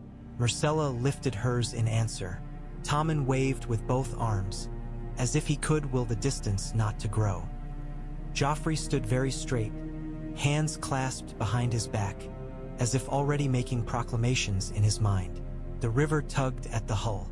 The ship slid away from the quay. Water foamed in its wake. The white truce pennant snapped, then steadied, flapping above the lion banner. Myrcella watched the red keep recede, its red stones fading into the general mass of the city. The mist swallowed the quayside. Soon there was only the river, the distant cry of gulls, and the creak of wood. She unclenched her hand at last. The glass serpent lay in her palm, its delicate coils catching the weak sunlight. "North, then," she whispered to it. "Let's see what sort of stories they tell about lions." The river changed as they left the city behind. At first, the banks were crowded. Wharves and hovels and warehouses, the clutter of a city that had spilled beyond its walls. The water was brown with refuse, slick with oil. Bridges arched overhead, low enough that the sailors ducked by habit, though there was ample room. Then the buildings thinned. The hovels gave way to fields, some plowed, some scorched. Smoke still rose from certain patches, curling up in lazy tendrils that carried the memory of fresher flames. Once, Myrcella had read that the riverlands were the heart of the realm, fat with wheat and barley. Looking at them now, she saw something more like a scar. She stood by the rail, fingers wrapped around the damp wood, cloak pulled tight. The wind off the water was sharper than the breeze in the city gardens. It smelled cleaner, but it carried other scents now. Burned thatch, churned earth, the faint tang of something left too long in the sun. Tyrion joined her, a tankard in his hand. He took a careful sip, made a face, and peered into the cup as if the wine might have betrayed him. "River vintages," he said. "One of war's many cruelties." Myrcella's lips curved despite the heaviness in her chest. "I thought you could drink anything," she said. "I can," he said, "but that does not mean I should. Like marriage." She glanced sideways at him. "You have been married?" she asked. She had never thought of him in that way as a husband. He was simply Uncle Tyrion, the one who brought her clever toys and told jokes when Mother was elsewhere. "Yes," he said, "once. It did not end well. That is another story, for another evening, when you are fortified by something stronger than this swill." He tipped the tankard over the side. The river swallowed it without comment. "Do you regret it?" she asked. "The marriage?" He was quiet a moment, watching the banks slide by. A cluster of blackened timbers jutted from one side, the remains of a barn or a mill. Crows clustered along it, their feathers glossy. "I regret many things," he said at last. "I try to choose my regrets wisely nowadays. This bargain with the Starks may one day join the list, or it may not. Much will depend on how you and your Wolf King choose to play the game." "I am not a player," she said. "I am a piece." He looked up at her, eyes sharp. "Pieces can be knocked from the board," he said, "or they can reach the far side and become something more. A queen, perhaps. Queens are still taken and killed," she said, "or married off again." "True," he acknowledged, "but they move in more directions than pawns." Ahead, the captain called a warning. A narrower branch of the river approached, the current quickening. The galley shifted, sails trimmed, oarsmen digging in. Myrcella felt the deck tilt under her boots, the water slapping higher. Ser Adam Marbrand stood by the mast, speaking quietly with another officer. His armor was plain but well kept, his hair the color of old copper. When he caught Myrcella's eye, he inclined his head respectfully. "Your Highness," he said as he approached, "will be leaving the Blackwater soon and joining the main flow of the Trident. There have been reports of activity along the banks. Raiders, deserters, men who have not yet heard, or do not care, that a truce has been called." Myrcella's fingers tightened on the rail. "Will they attack us?" she asked. "Not if they value their lives," Ser Adam said. "We fly a white banner. We carry envoys from the Reach as well as Lannister men. And we have archers enough to discourage most fools." He nodded toward the stern, where two men in green cloaks stood, the rows of high garden embroidered over their hearts. One was lanky, with sharp features and watchful eyes. The other was older, his hair going to gray at the temples, his gaze more tired but no less shrewd. Lord Mathis Rowan and Ser Haber Redwine, Tyrion supplied, representing the Reach. They are very interested in seeing where this little experiment leads. Experiment, Myrcella repeated. An alliance between wolves and lions, Tyrion said. It is not something the Maesters have many good records of. The Reach would like to know if it works, so they can adjust their own investments accordingly. Myrcella thought of Marjorie Tyrell, Renly's bright, laughing widow, adorned with roses and smiles. She wondered if Marjorie had wanted to be queen of anything other than stories. She wondered where she was now, and if she cursed or blessed the Lannisters for the turning of her fortunes. Do they hate him? She asked suddenly. The Northerners, Robb Stark, do they hate him as much as they hate us? Tyrion's mouth quirked. They hate everyone who has ridden over their fields and taken their sons, he said. But the Starks are not hated as deeply as we are, no. The North burned much of the West, not the Riverlands. Tywin's name is the one spat in most prayers here. Your betrothed is hailed as a hero by many, a usurper by others, a nuisance by my father, all of which mean he has done something right. And what does he think of us? She pressed. Tyrion took a breath, let it out. I expect he hates us, he said, or believes he does. He will tell himself that marrying you is a sacrifice he makes for his people, not for himself. He will come to the quay in his furs and his pride, and he will look at you and see your hair, your eyes, and he will think of your mother, your brother, your grandfather. It will not be an easy beginning. Myrcella stared down at the water, watching the river's skin ripple. Then why does he do it? She asked. If he hates us so. Because he is trying to be a good king, Tyrion said. And good kings sometimes do things that make them sick to their stomachs. Just as good uncles sometimes put their nieces on boats to dangerous places. She looked at him. Are you a good uncle? She asked. He hesitated. I try to be, he said. I fail often, Urase. Fady on this journey, at least, is something I can attend to properly. He gestured toward the banks. See that village? He said. She followed his pointing hand. A cluster of huts huddled near the water, their thatched roofs half collapsed. Smoke rose from the remains of a larger building, perhaps an inn. A few figures moved among the wreckage. A man with a limp, a woman with a scarf tied around her face, a child dragging a broken cart. Was that us? She asked. All of us, Tyrion said. Some Lannister men, some Stark men, some foragers wearing no one's colors. War eats without checking whose table it takes from. Remember that when you stand in your new hall. The dead care little which banners fly over them. A small shape darted along the riverbank. A boy not much younger than Tommen, bare-legged, his shirt too thin. He stopped and stared at the galley, eyes wide. For a heartbeat, he and Myrcella regarded one another across the water. Then someone called his name, and he vanished into the ruins. Myrcella's throat felt tight. What will happen to them? She asked. When the truce comes? If the truce holds, Tyrion said. They will scrape their fields, patch their roofs, bury their dead, and try to live. If it doesn't, he shrugged. Then we will all find out what lies beneath rock bottom. She looked ahead, to where the river bent out of sight.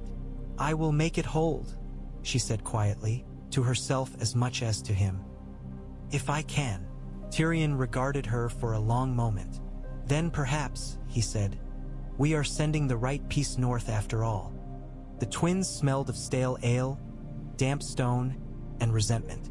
Catelyn had never liked the castle, even in her girlhood when she had passed this way on visits to Seaguard or the western Riverlands.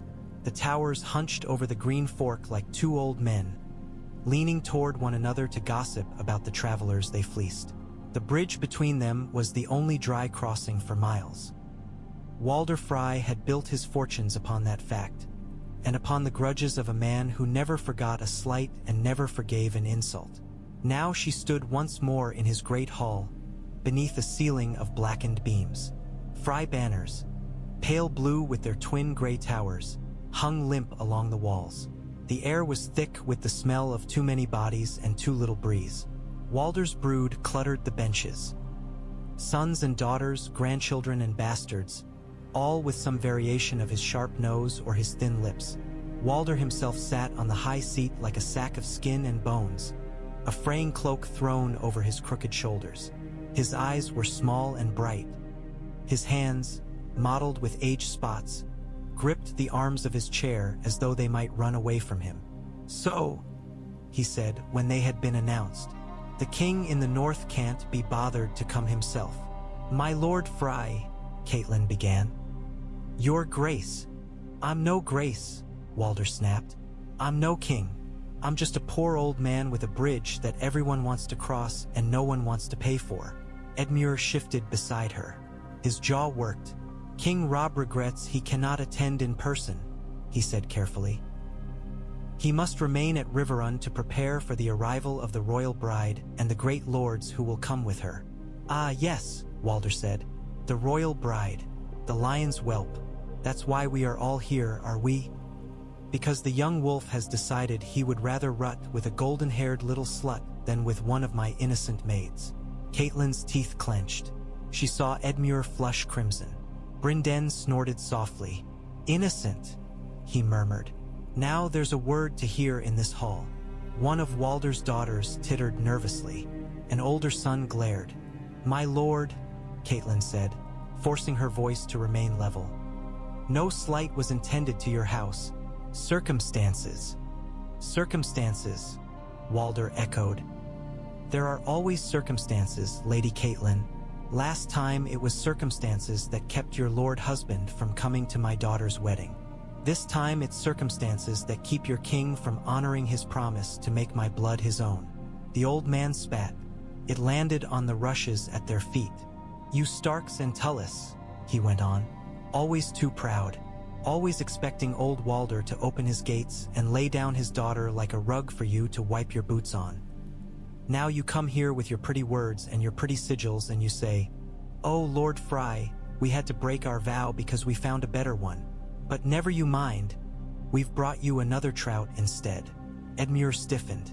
"I am not," he began. "Edmure," Brynden murmured. "Let him speak. I will not stand here and be called."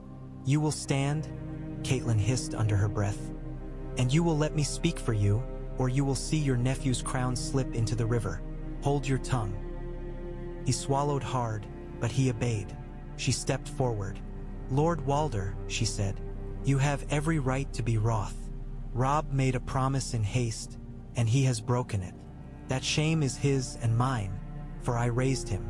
We come not to deny your grievance, but to offer you something in return that may be of equal or greater value." Walder snorted. "What then? Will you give me Riverrun? Will you make me Warden of the North?" "No," she said. "We offer you Edmure Tully, Lord of Riverrun, as husband to one of your daughters or granddaughters, as you choose. Through him, your line will sit not only in the twins, but in Riverrun as well." A ripple of sound passed through the hall. Surprised whispers, delighted gasps, calculating hums. Walder's eyes narrowed. "And does the Lord of Riverrun know he is being bartered like a sack of barley?" he asked. Edmure stepped forward then, before Catelyn could answer. "I know," he said. His voice was tight, but steady. "And I consent, my lord. If my marriage can mend the offense my nephew has given you, I will take any bride you choose for me." Walder's dry lips twisted. "Any bride," he said. "Even old Walder's wrinkled hide?" Laughter skittered across the benches, high and nervous. "Any daughter or granddaughter," Edmure clarified, flushing more deeply. "Of suitable age." "Ah," Walder said. "So he has some standards, at least." He tapped his finger on the arm of his chair, eyes flicking from Edmure to Catelyn to Brynden. "And what else?" he asked. "You think I will give up my claim on a king's marriage bed for one lord's? I may be old, Lady Catelyn, but I can count. Lord Robb will renew all previous promises made to House Frey," Catelyn said. "Your tolls, your rights, your protections. In addition, when the truce is sealed, and the war with the Lannisters ended, he will grant you certain lands along the Green Fork that have long been disputed. Their deeds will carry his name and seal." She produced the parchment they had prepared, the grants, the renewed oaths, the language carefully worded by maesters and lords. Walder's eyes glittered as he watched it. "And he will come here," she added, "after his wedding with his bride to make amends to you in person. To swear in this hall that he acknowledges the slight and honors your house as a valued ally of the North." Walder's mouth pursed. "So I get a tardy apology and a trout," he said, "while the lion gets the wolf." "You get a Tully lord for your daughter," Brynden pointed out. "You get lands and rights confirmed that men have disputed since before you were born. You get the king in the North himself coming to your hall to ask your forgiveness. That is more respect than most houses receive." "Respect," Walder muttered. "Respect doesn't fill bellies." "No," Brynden said. "That's what the lands will do." Silence fell. Walder drummed his fingers again. His eldest son leaned to murmur in his ear. A daughter stepped forward with a cup of watered wine. He waved them both away. Catelyn could feel the hall watching, holding its breath. Somewhere behind Walder's chair, a baby began to cry and was quickly hushed. At last, Walder sighed, a sound like a damp bellows. "Very well," he said. "I am not such a fool as to turn away what's on offer when every other lord in the realm ignores my existence until they need my bridge. I will take your brother, Lady Catelyn. I will marry him to one of my girls. I will renew my oaths to your king. And I will not, for the moment, march my men home and let you all fight your little war without me." Relief washed through Catelyn so suddenly her knees nearly buckled. "Thank you, my lord," she said. Walder sniffed. "Don't thank me," he said. "Thank the seven you had a brother to spare." His gaze flicked to Edmure, crawling over him like a hand. "We will choose the girl at supper. I have many to pick from. We will see what suits." Edmure swallowed. "As you say, my lord," he managed. Walder leaned back, a thin smile stretching his lips. "And when your Wolf King comes to my hall with his little lion bride," he added, "I will expect my due of courtesy and honor. If he fails me again," his smile sharpened, "well, then perhaps they will sing a different sort of song of the Freys." Catelyn met his gaze steadily. "He will not fail you," she said. It was a promise she had no right to make, but she made it anyway. There was too much riding on it to do otherwise. "See that he doesn't," Walder said. "Now get out of my hall, so I can look at my daughters and decide which poor girl to doom to a life of listening to your brother's harp playing." Brynden grinned. "That is a cruelty I would not wish on anyone," he murmured as they turned away. Edmure groaned softly. "Uncle," he said. "Sister. Tell me again why it is always my arse that ends in other men's snares." "Because you have one," Brynden said. "And because you are a Tully. Be grateful, lad. We all serve the realm in our own ways. Yours will involve more betting than most." Catelyn did not laugh. Her thoughts were already racing ahead. To Riverrun, to Robb, to a girl with golden hair stepping into a hall full of wolves and trout and Freys. The web tightened with every promise. Let none of the strands break, she prayed silently. Not yet. Riverrun hummed like a hive disturbed. Servants rushed through its corridors carrying linens and rushes and torches. The smell of beeswax polish and fresh-cut herbs battled with the ever-present sense of river and stone and men. In the courtyard, armorers hammered dents from breastplates and helms. Stable boys combed manes and tails until the horses shone. Cooks shouted in the kitchens, their voices rising above the hiss of boiling pots and the crackle of fires. In the great hall, men moved ladders along the walls, taking down some banners and hanging others. The direwolf of Stark and the leaping trout of Tully remained, but new flags joined them. Plain white pennants, the rose of Highgarden. A simple cloth dyed deep blue with no sigil, to show hospitality rather than allegiance. The Lannister lion did not hang there. Robb watched the work with a tight jaw. Gray wind lay at the base of the dais, tail thumping occasionally as someone unfamiliar passed too close. The direwolf's presence made the servants nervous. They moved in careful arcs around him. On the high table, a map lay weighted at the corners. Roose Bolton stood with one pale hand resting near the riverlands, the other clasped within his sleeve. Wyman Manderley leaned heavily on the opposite side, breathing a little harder than the short walk from the door should warrant. The Great John hovered nearby like a bear confined indoors, too big for the space, his fingers drumming on the wood. "We will keep most of the men outside the walls," Robb said, "camped within sight, but not crowding the yard. I want the princess to see our strength, but I will not have the hall so full of steel that every goblet knocked sounds like a sword drawn. She should see our strength from atop a pike," the Great John muttered, "but I suppose that would make for a poor wedding feast." Wyman chuckled, his chins quivering. "My Lord Umber, if a wolf bares all his teeth at once, he may scare off the deer he means to eat," he said. "Better to show a few teeth and keep the rest in reserve." Roose's pale eyes moved from the banners to Robb's face. "The truce will hold?" he asked. "You trust the lions to keep their claws sheathed?" "I trust that Tywin Lannister will not risk his granddaughter's life to play some clever trick," Robb said. "If he meant to send assassins, he would send them in some less obvious package. Or he might think we would think that," Roose replied placidly. "Layers upon layers. We should be wary all the same.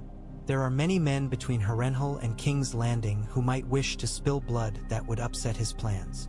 "We'll meet them at the river," Robb said, "under the truce banners with the Reach Lords and our own men watching. No one will dare loose an arrow in front of so many witnesses." "Men dare many things when their hearts are full of grief," Wyman said quietly. "I have seen it in White Harbor. Mothers howling curses, fathers swearing to gut any Lannister they see. Some fool may think killing a girl will avenge his son.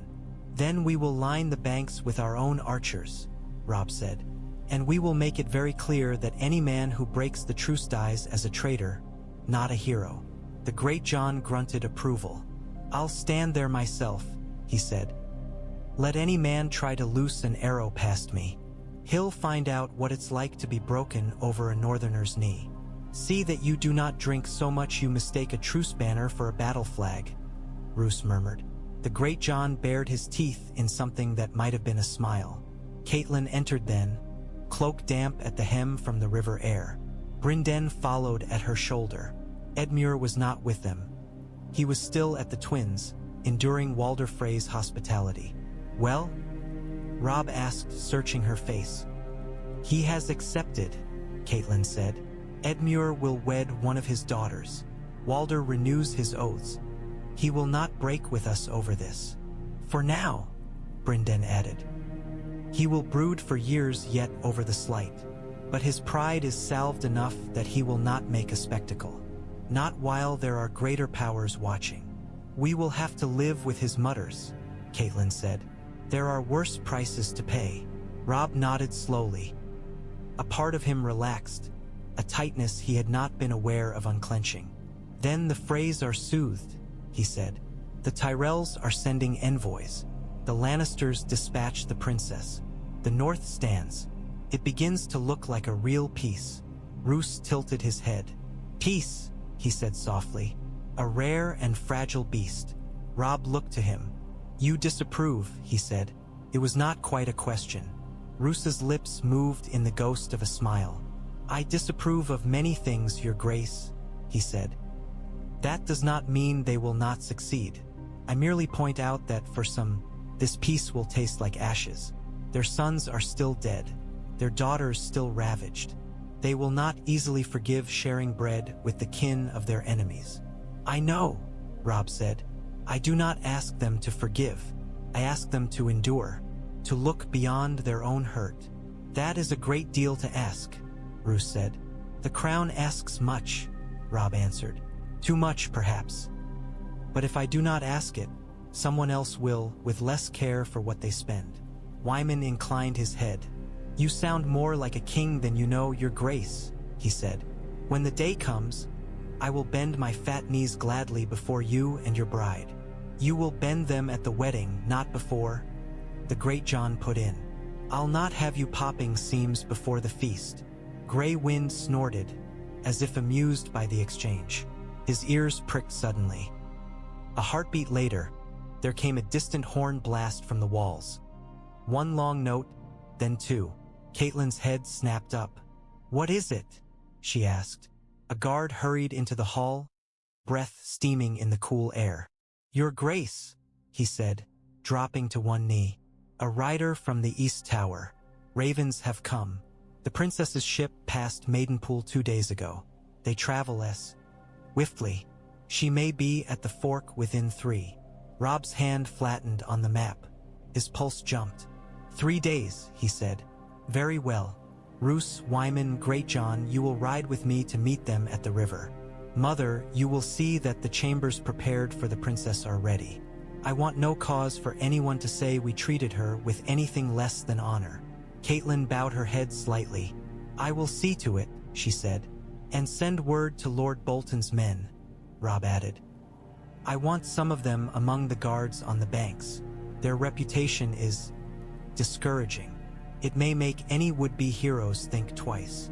Roose inclined his head, unbothered by the unspoken acknowledgement. "As you wish, Your Grace," he said.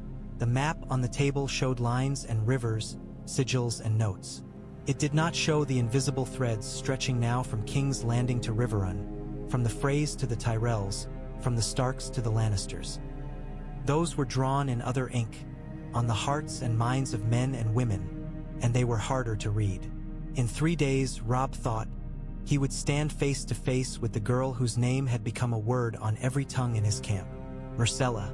He tried to imagine her. A pale copy of Cersei, all beauty and venom. A child, a stranger, all of these and none. 3 days, he repeated softly. Grey Wind lifted his head and howled once. A short, sharp sound that made the servants freeze where they stood. The hall seemed to listen, the stones absorbing the note. "The old world is ending," the howl seemed to say. "Something new is coming. They ought not to have stopped."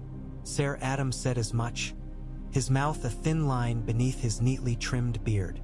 "It is not wise, Your Highness," he murmured. "We are exposed here. The truce may not mean much to men whose homes have burned." "My home has not burned," Myrcella said. "Theirs have.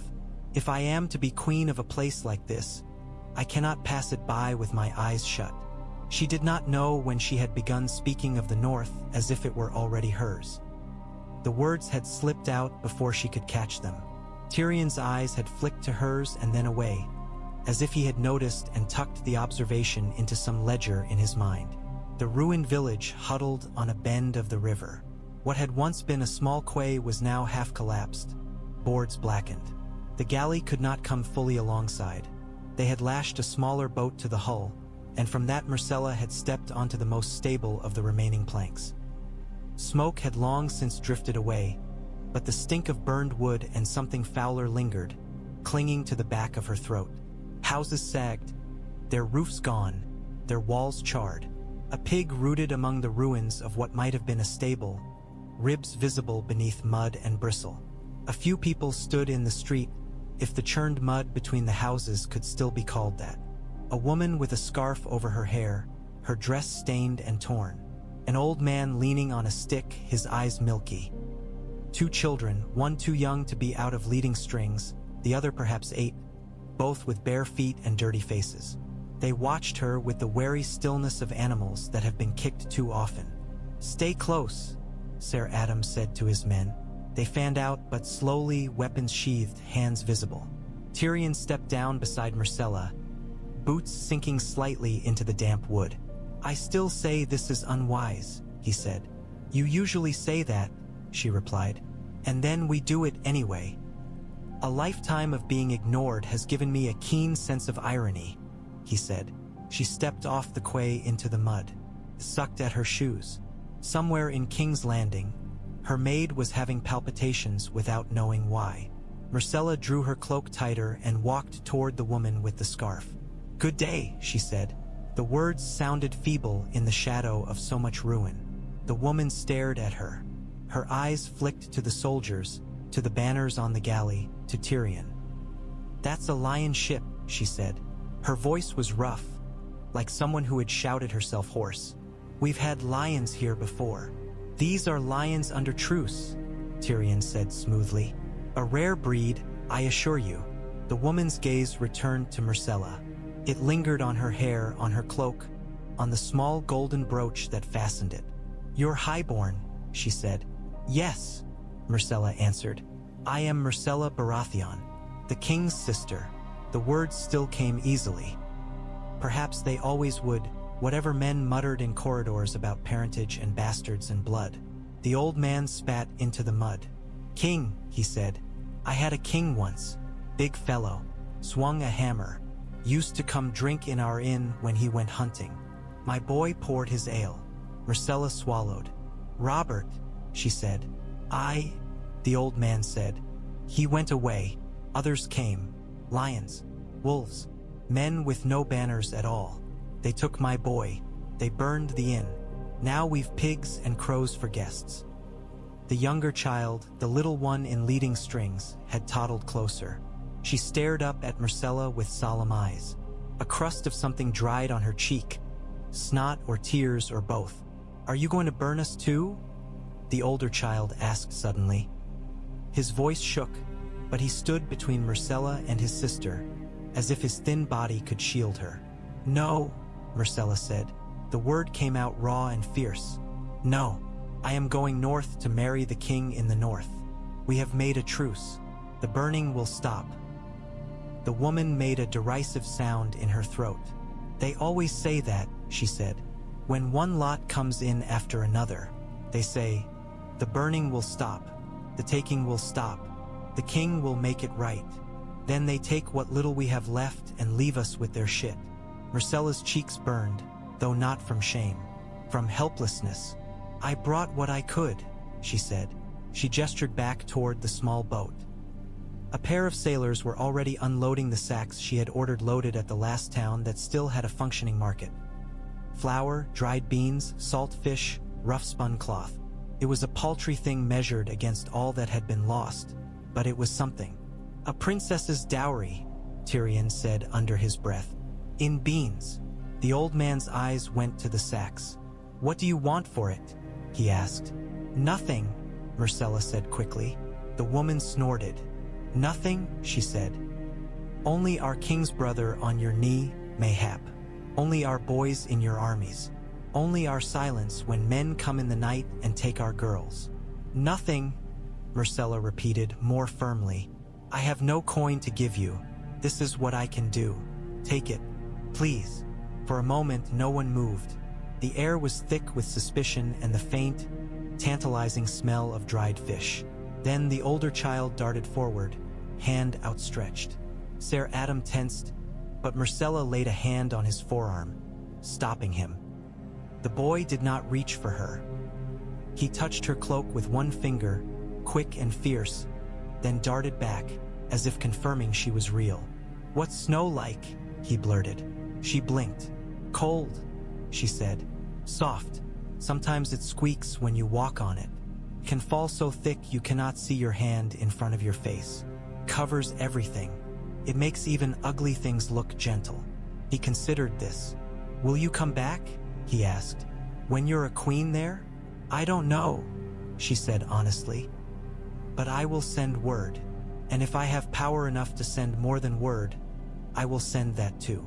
The woman studied her for a long moment, then jerked her chin toward the sacks. "We'll take them," she said. "And if you're lying, may the seven take your soul for it." "They will have to find it under the snow," Myrcella said. Tyrion chuckled softly. As they walked back toward the boat, he murmured, "You are making a habit of these gestures. You will bankrupt the realm if you insist on feeding every burned village personally." "I will bankrupt myself first," she said. "The realm seems to manage its own ruin without my help." He looked at her, really looked, and nodded once. "Keep this up," he said, "and the North may decide they like you despite themselves. That would be inconvenient for my father." She thought of Tywin Lannister, reading reports in a cold chamber in Harrenhal, his mind already on the next move. A small part of her, the part that was lion, took a sharp, quiet pleasure in the idea of confounding him. "I am not doing it to spite grandfather," she said. "I am doing it because they are hungry." "The best way to spite him," Tyrion said, "is often to do the right thing for reasons that are not his." When they were back aboard the galley and the ruined village slid out of view behind them, Myrcella leaned on the rail and let the river wind dry her damp cheeks. She had not noticed tears falling until they were gone. Ahead, the river forked. One branch ran east, toward the sea and salt and ironborn raids. The other ran west and north, toward Riverrun and the waiting wolves. The galley's prow turned toward the latter. White truce banners fluttered. Somewhere beyond the bend, men who had been boys not long ago were sharpening blades and straightening cloaks, preparing to greet her. She was not ready. She went anyway. They met on a stretch of riverbank where the land rose gently from the water, forming a natural landing. The grass there had been worn to mud by years of men and animals coming and going. Today, the mud bore the prints of hooves and boots from two armies. On one side, stark banners snapped in the breeze. The gray direwolf on a field of white, the trout of Tully, the flayed man of Bolton, the merman of Manderley. On the other, Lannister red flared, the golden lion rampant. Above them all, white truce pennants flapped, their blankness more striking than any sigil. Robb rode at the head of his column, gray wind pacing at his stirrup. The direwolf's fur bristled, nostrils working. He did not like the smell of lion, and he made no effort to hide it. Robb kept a hand near his sword hilt, though he had sworn not to draw unless the truce was broken. Beside him, the great John sat his horse with ostentatious ease, one hand resting on the pommel of his greatsword, the other scratching his beard. Roose Bolton rode on Robb's other side, his posture relaxed, his pale eyes taking in every detail. Behind them came Manderley, a cluster of lesser lords, and a handful of archers with unstrung bows, more for show than for use. The Lannister galley lay moored at the bank, its hull rocking gently. Lannister guardsmen stood at attention along the gangplank, their armor polished, their spears upright. The white truce flag hung beside the lion banner. There were other colors as well, the green and gold of the Reach, the sigils of Rowan and Redwine. On the bank, a small group awaited them. Tyrion Lannister stood at its center, his hands clasped around a short staff, his face unreadable. To his right, Ser Adam Marbrand, tall and steady. To his left, Lord Mathis Rowan and Ser Haber Redwine, watching everything with the measuring gaze of men who believed the future might be bought. As Robb approached, gray wind prowled a step ahead, hackles raised. The Lannister guards shifted uneasily at the sight of him, fingers twitching near weapons they dared not draw. "Your Grace," Tyrion called as Robb reined in his horse a few yards away. "I see the stories did not exaggerate. The young wolf rides with teeth." Robb swung down from the saddle. He would not greet a man eye to eye from horseback. It was too close to looming. Gray wind stayed at his side, huge head level with Robb's hip. "Lord Tyrion," Robb replied, "you look shorter than they say." The great John barked a laugh. Even Roose's lips twitched. Tyrion's mouth curled. "Flattery ill becomes you, your grace," he said.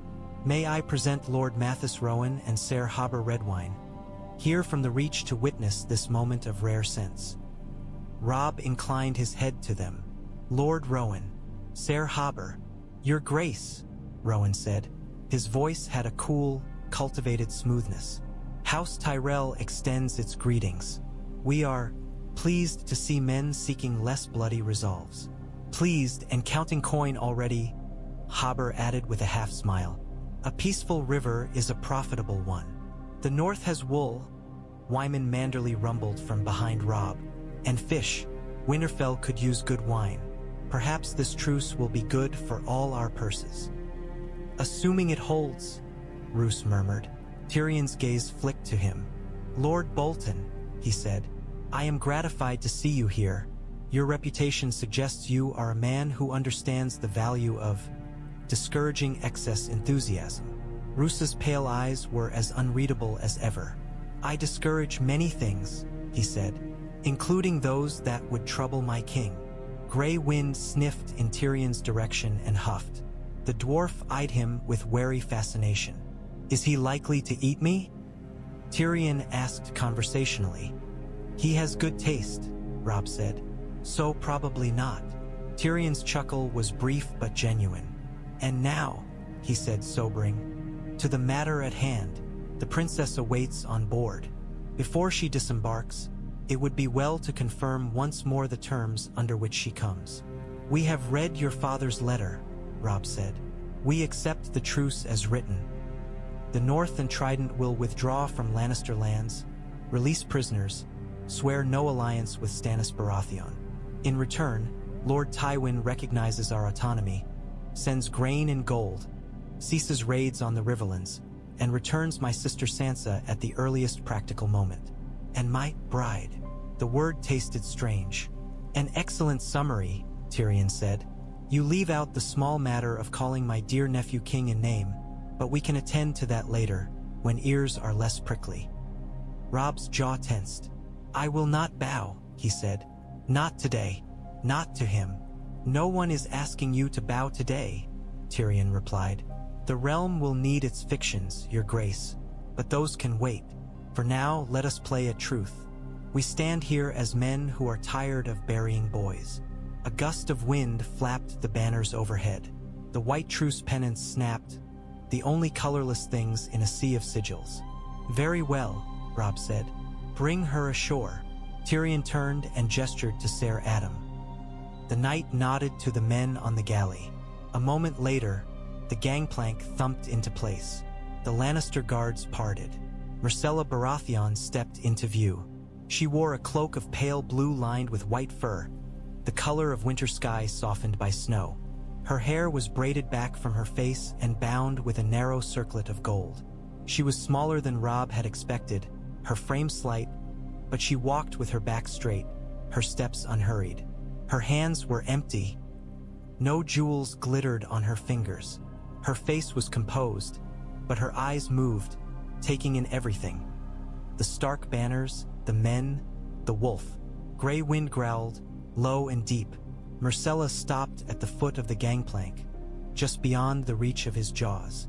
For a heartbeat, she and the dire wolf regarded one another. Some men behind Robb stirred, hands twitching toward sword hilts. Myrcella did not flinch. Slowly, very slowly, she lowered herself into a shell. A curtsy not to Robb but to the wolf. "Grey Wind," she said. Her voice carried clearly in the river air. "I have heard much of you." The direwolf's ears pricked. He sniffed, head tilting. The growl faded. He made a soft, questioning sound and settled back on his haunches. Robb felt some of the tension bleed out of the men around him. "A good start," Tyrion murmured. Myrcella straightened and turned to Robb. For the first time, their eyes met directly. He saw his enemies there. Cersei's green, Jaime's cat-like focus. But he saw other things as well. A tightness at the corners of her mouth that spoke of nerves held in check. A shadow in her gaze that looked like the mark of too many things seen too young. "Your Grace," she said, inclining her head. "I thank you for receiving me under your protection." Her voice was steady. There was a faint lilt of court training in it, but no simpering. "Princess," he replied, "you come under truce, and you will be treated with all honor due your station and your future." The word queen hovered unsaid in the air between them. "If you will permit," Tyrion said, "there are certain formalities to observe." He indicated a small chest borne by a squire. A clerk stepped forward with parchment and quill. The ink on those pages would make real what had until now lived in ravens' and men's imaginations. Robb stepped closer.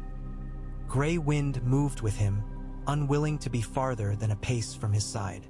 Myrcella's gaze flicked to the wolf again, then back to Robb. "I have brought you something," she said quietly, too low for most to hear. He blinked. "Something?" he echoed. "A token," she clarified. It seemed rude to come empty-handed. From beneath her cloak, she drew a small bundle wrapped in cloth. She did not yet offer it.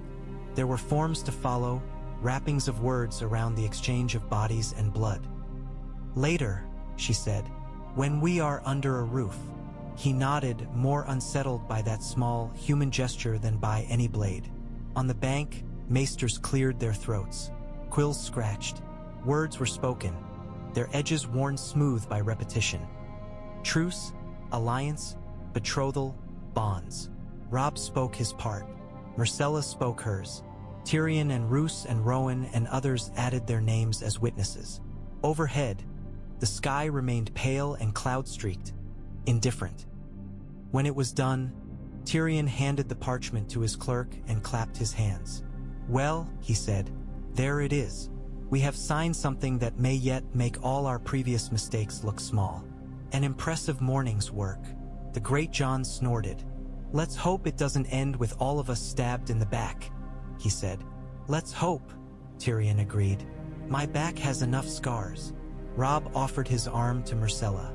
Come, he said. Riverrun is not Winterfell, but it will be your first northern hall. You should see where you will be stared at for the next few weeks.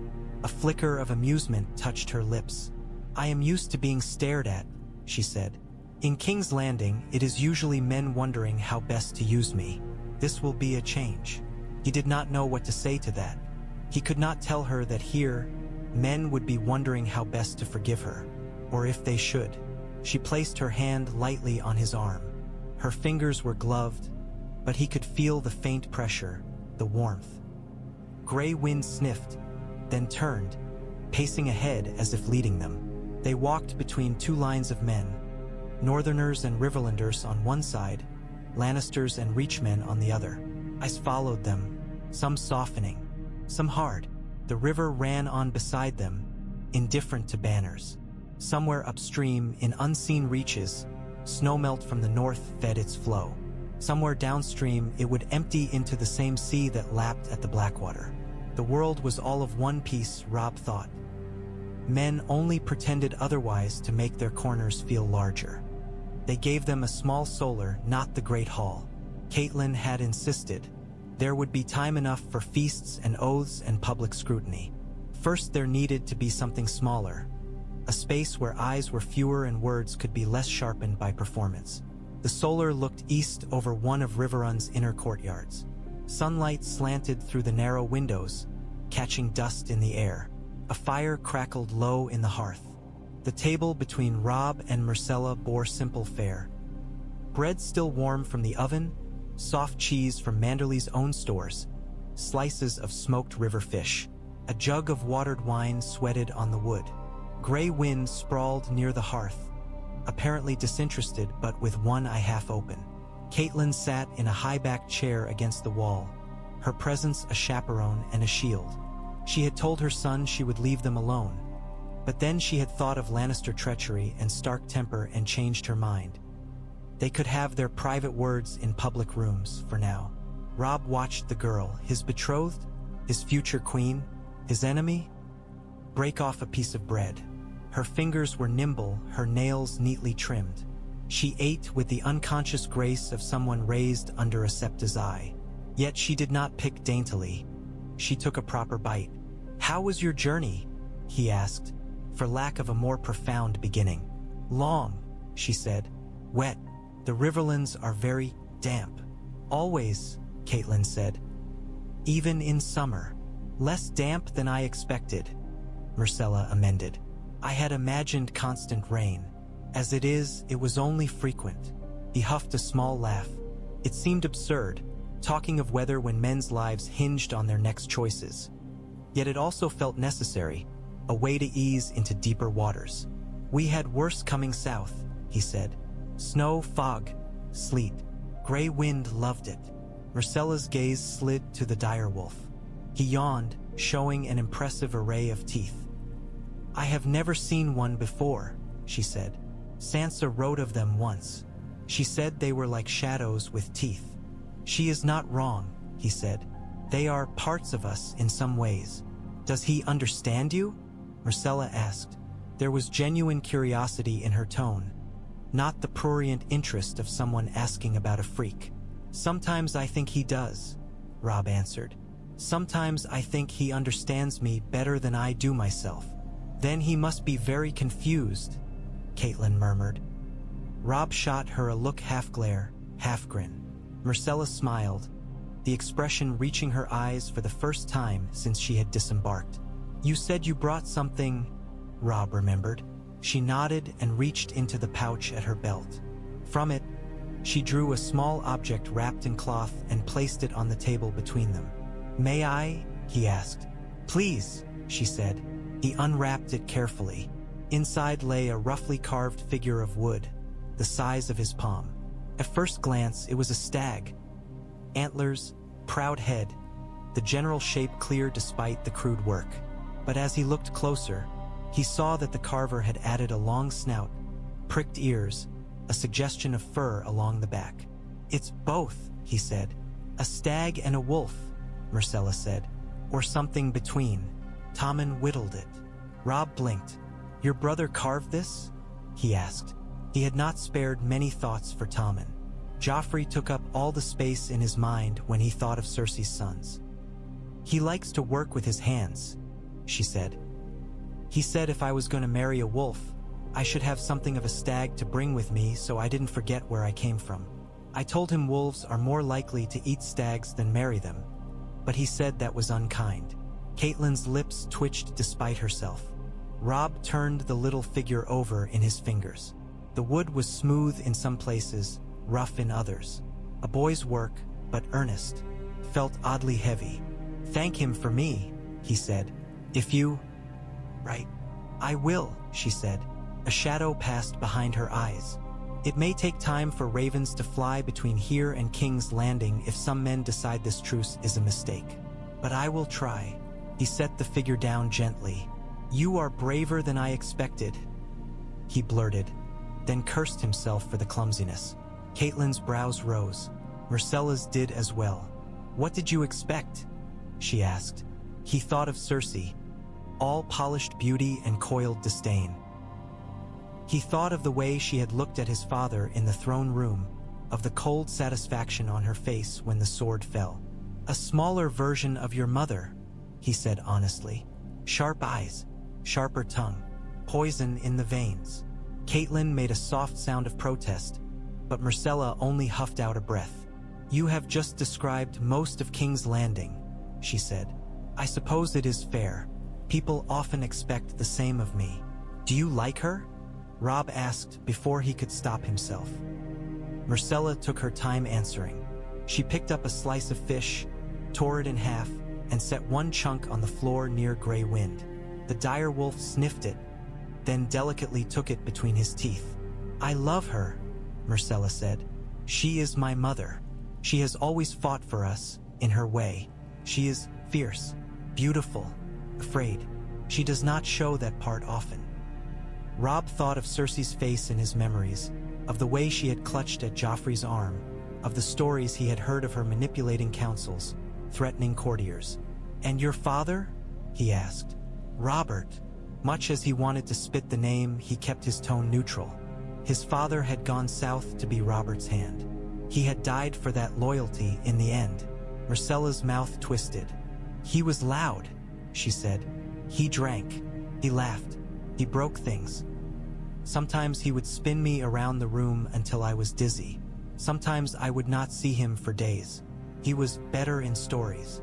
You speak freely, Catelyn observed. You asked, Myrcella said.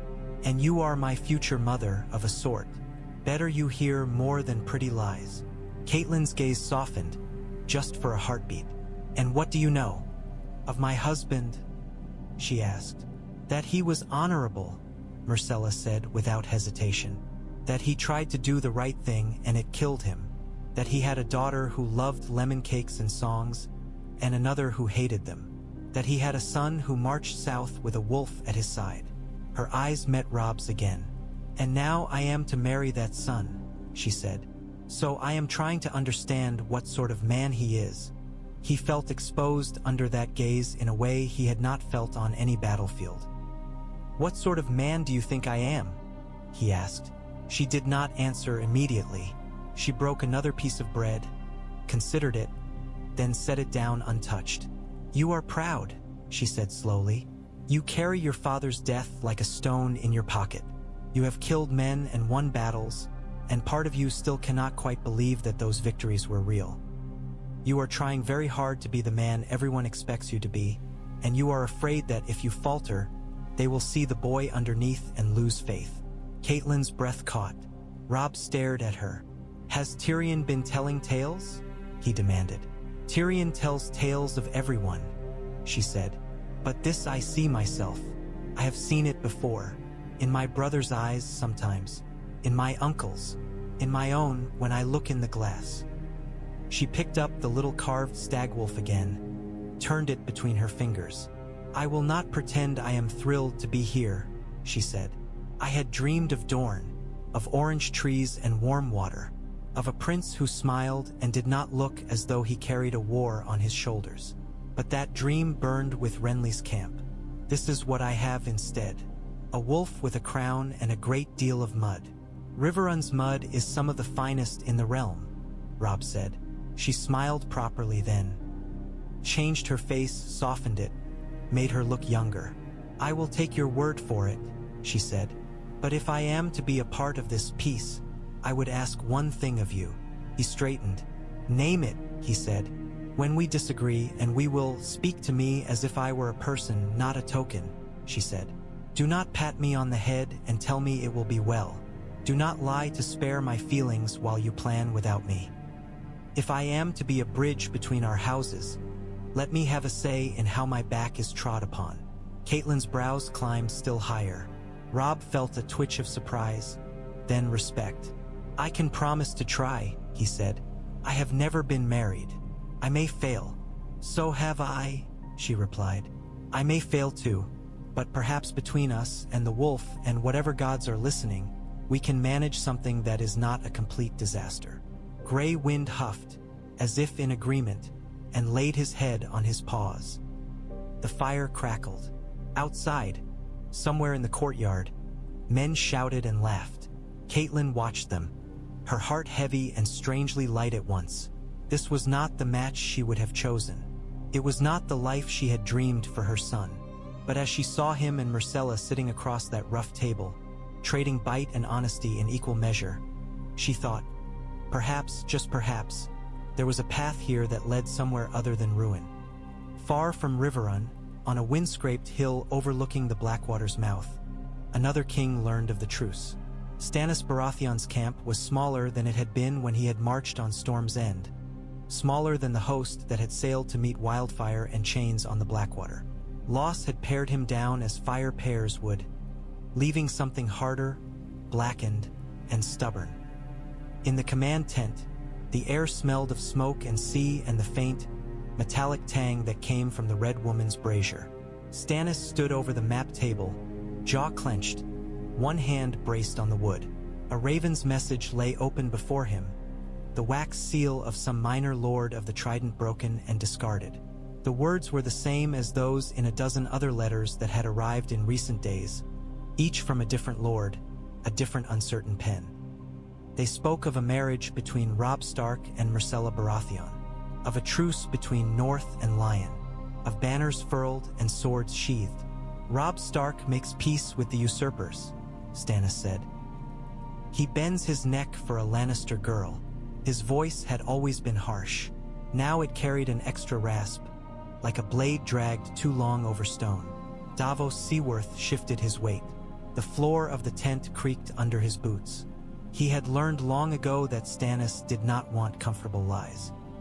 He also knew that truth, however gently told, could cut.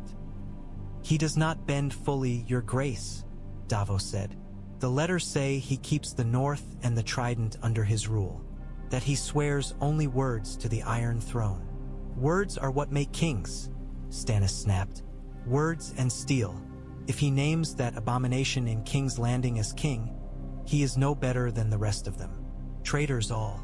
On the far side of the tent, Melisandre watched the flames in her brazier. The firelight painted her face in strange planes. Now beautiful, now terrible. Shadows moved in the corners of the tent, long fingers flickering and withdrawing. The wolves have chosen the path of frost, she said. They seek to bind their enemies with blood. It is an old magic, older than the Seven, older than my lord's light. It may hold for a time. Stannis glowered at her. You said the boy might be an ally, he said. You said his war weakened my enemies. Now he sells his sword and seed to them. I said he might be turned. She corrected him gently. Men with sharp wounds can be guided if you press in the right place. But no one may be guided who refuses to come near the fire. She lifted a hand. Fingers splayed over the flames. They did not burn her skin. This changes nothing, she went on. The false king still sits the Iron Throne. His council still whispers in the dark. The great war still comes. The cold still gathers in the north. All that has altered is which men will stand at your side when the true battle begins. Davos cleared his throat. If the Starks and Lannisters are not killing each other, he said slowly, they may be more willing to listen when you speak of what you saw in the fire, of the things beyond the wall. Stannis turned his head toward him. His eyes were pale blue, like a winter sky. You think I should go north, he said. It was not a question. I think the Iron Throne is important, Davos said. But the world beyond it is more so. If the dead walk, if these others are truly more than stories, then every man with a sword will be needed. Perhaps this marriage will make it easier to call them together when the time comes. Stannis's jaw worked. I am Robert's true heir, he said. The throne is mine by right.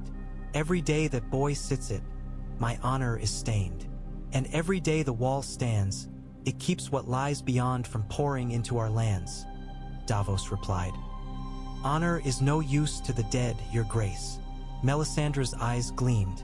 The flames show me a wall of ice and fire, she said softly. I see a king with a sword burning in his hand. I see shadows on snow. I see a girl with a wolf's face and a lion's eyes, standing between death and life.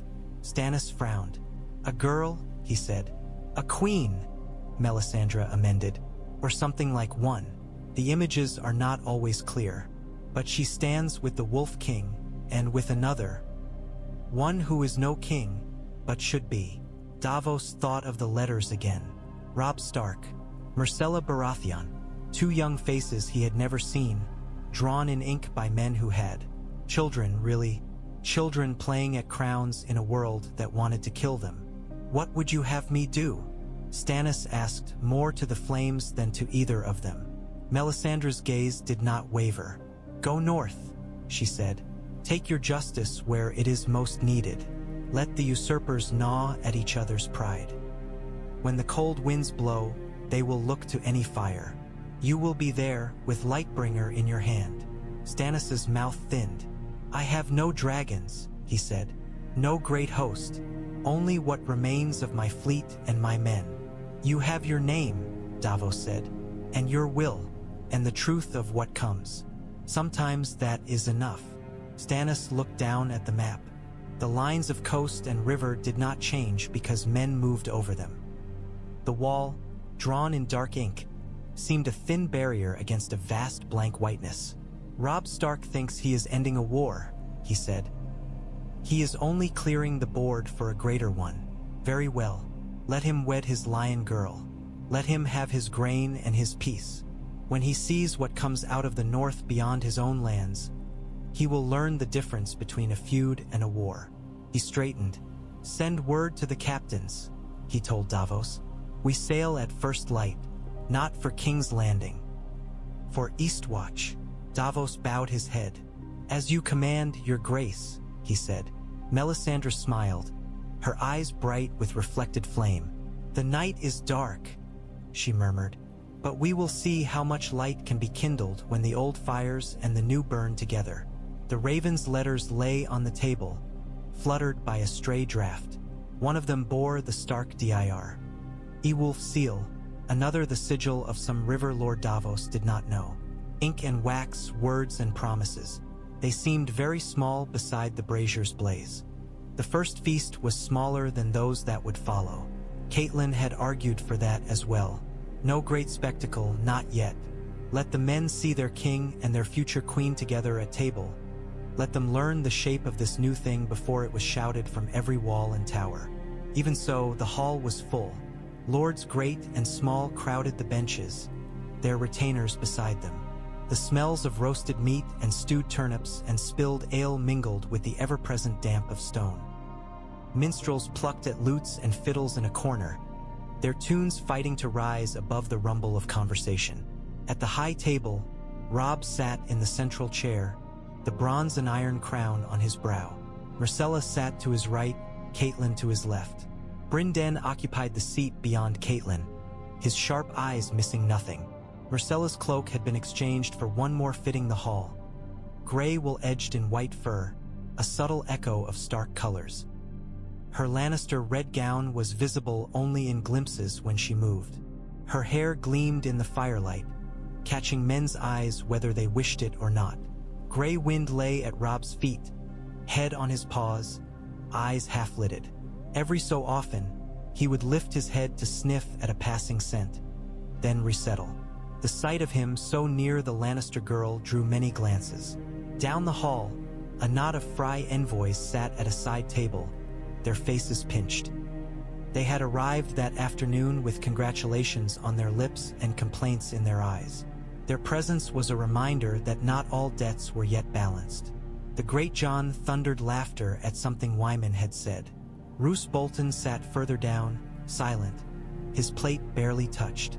The Tyrell envoys occupied a position between Stark and Lannister tables, visibly neutral, visibly observing. "Your hall is less smoky than I expected," Myrcella said, breaking a bit of her trencher and dipping it into the gravy. Robb glanced out over the crowd. "You were expecting more soot?" he asked. "More shouting," she said. "More men standing on tables waving hams. That sort of thing. The stories we hear in the capital about northern feasts are vivid. Those are winter feasts," he said, "when there is little to do but eat, drink, and try to forget the cold. This is something else." "A truce feast," Brynden put in. "Part wake, part wedding, part wary staring contest. You should see us when we are truly merry, princess." "I hope to," she said, "if I stay long enough." Catelyn watched the way men's gazes slid to the high table and away again. Some stared openly. Others avoided looking at the Lannister girl, as if acknowledging her would make some betrayal of their grief. A few, like Wyman, lifted cups in her direction with formal politeness. The Frey envoys mostly glowered. "Lord Walder sends his best wishes," one of them had said earlier, his tone making clear just how much those wishes were worth. "He looks forward to the day when the king in the north and his queen honor the twins with their presence." Catelyn had smiled frostily and replied that they looked forward to it as well. The truth was, the thought of bringing Myrcella into Walder's hall made her stomach knot. That day would have to be managed with care. "Is that them?" Myrcella asked now, tilting her head slightly toward the Frey knot. "Yes," Catelyn said, "Lord Walder's sons and grandsons. You will meet him one day. He is." She searched for a word that was both honest and polite. "Memorable," Brynden supplied. "Ancient," Robb said. "Sharp," Catelyn added. "Sharp as a new-minted coin and twice as troublesome." Myrcella's lips quirked. "I will remember that," she said. "I have had practice with troublesome old men." Her gaze flicked briefly toward the Tyrell envoys, then to the Lannister men at the far table. Ser Adam sat with his own, his armor replaced by more comfortable leathers but his posture still straight. A minstrel launched into a new tune, something from the north. The melody was fair, but the words were rough, a half-made ballad about the young wolf and his victories. The singer stumbled when he came to the verse about the truce, as if unsure what rhymed with Lannister bride. That did not sound like an insult. "Give it time," Brynden murmured. "They will find ways to make it sing, or to make you both villains. Either way, there will be songs." "There are songs about me already," Myrcella said. "Most of them are dull. I told Tommen once that if they were going to make up stories about me, they could at least give me a dragon. Would you want one?" Robb asked. "I don't know," she said. Everyone who has had one seems to end badly, but I would like the option. Catelyn allowed herself a small sip of wine. She felt the weight of eyes on her as well, men gauging how fully she accepted this girl at her table. She reached for the bread, tore off a piece, and placed it on Myrcella's trencher. "You will find our food less spiced than the capital's," she said. "But we know how to keep a belly full through winter. That is a talent worth valuing." "I value food," Myrcella said solemnly. "Very much." The remark drew a ripple of laughter from nearby tables that had been listening. Laughter broke tension. A few shoulders loosened. At the far end of the hall, someone rose. Rickard Karstark had arrived late, claiming duties among his men.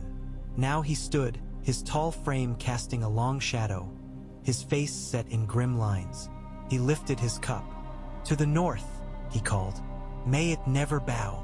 A chorus of responses rang back. "To the north, never bow." Men drank, some glancing at Robb, some at Myrcella. Rickard's gaze fixed on the high table. He raised his cup a little higher. "To the young wolf," he said. "May he remember the blood on his sword when he lies with lion cubs." The hall went very still. Catelyn's hand froze on her goblet. Bryndon's fingers tightened on his knife. Robb rose slowly. "To the north," he said. "To the men who die. D for it. To their fathers who grieve. To their wives who wait. And to the boys and girls who will live because we choose a path that is less soaked in their blood." He lifted his own cup. "And to Lord Karstark," he added, his tone steady. "May his grief find some peace, one day, in a world not entirely consumed by vengeance." Rickard's jaw clenched. For a heartbeat, Catelyn thought he might throw the cup.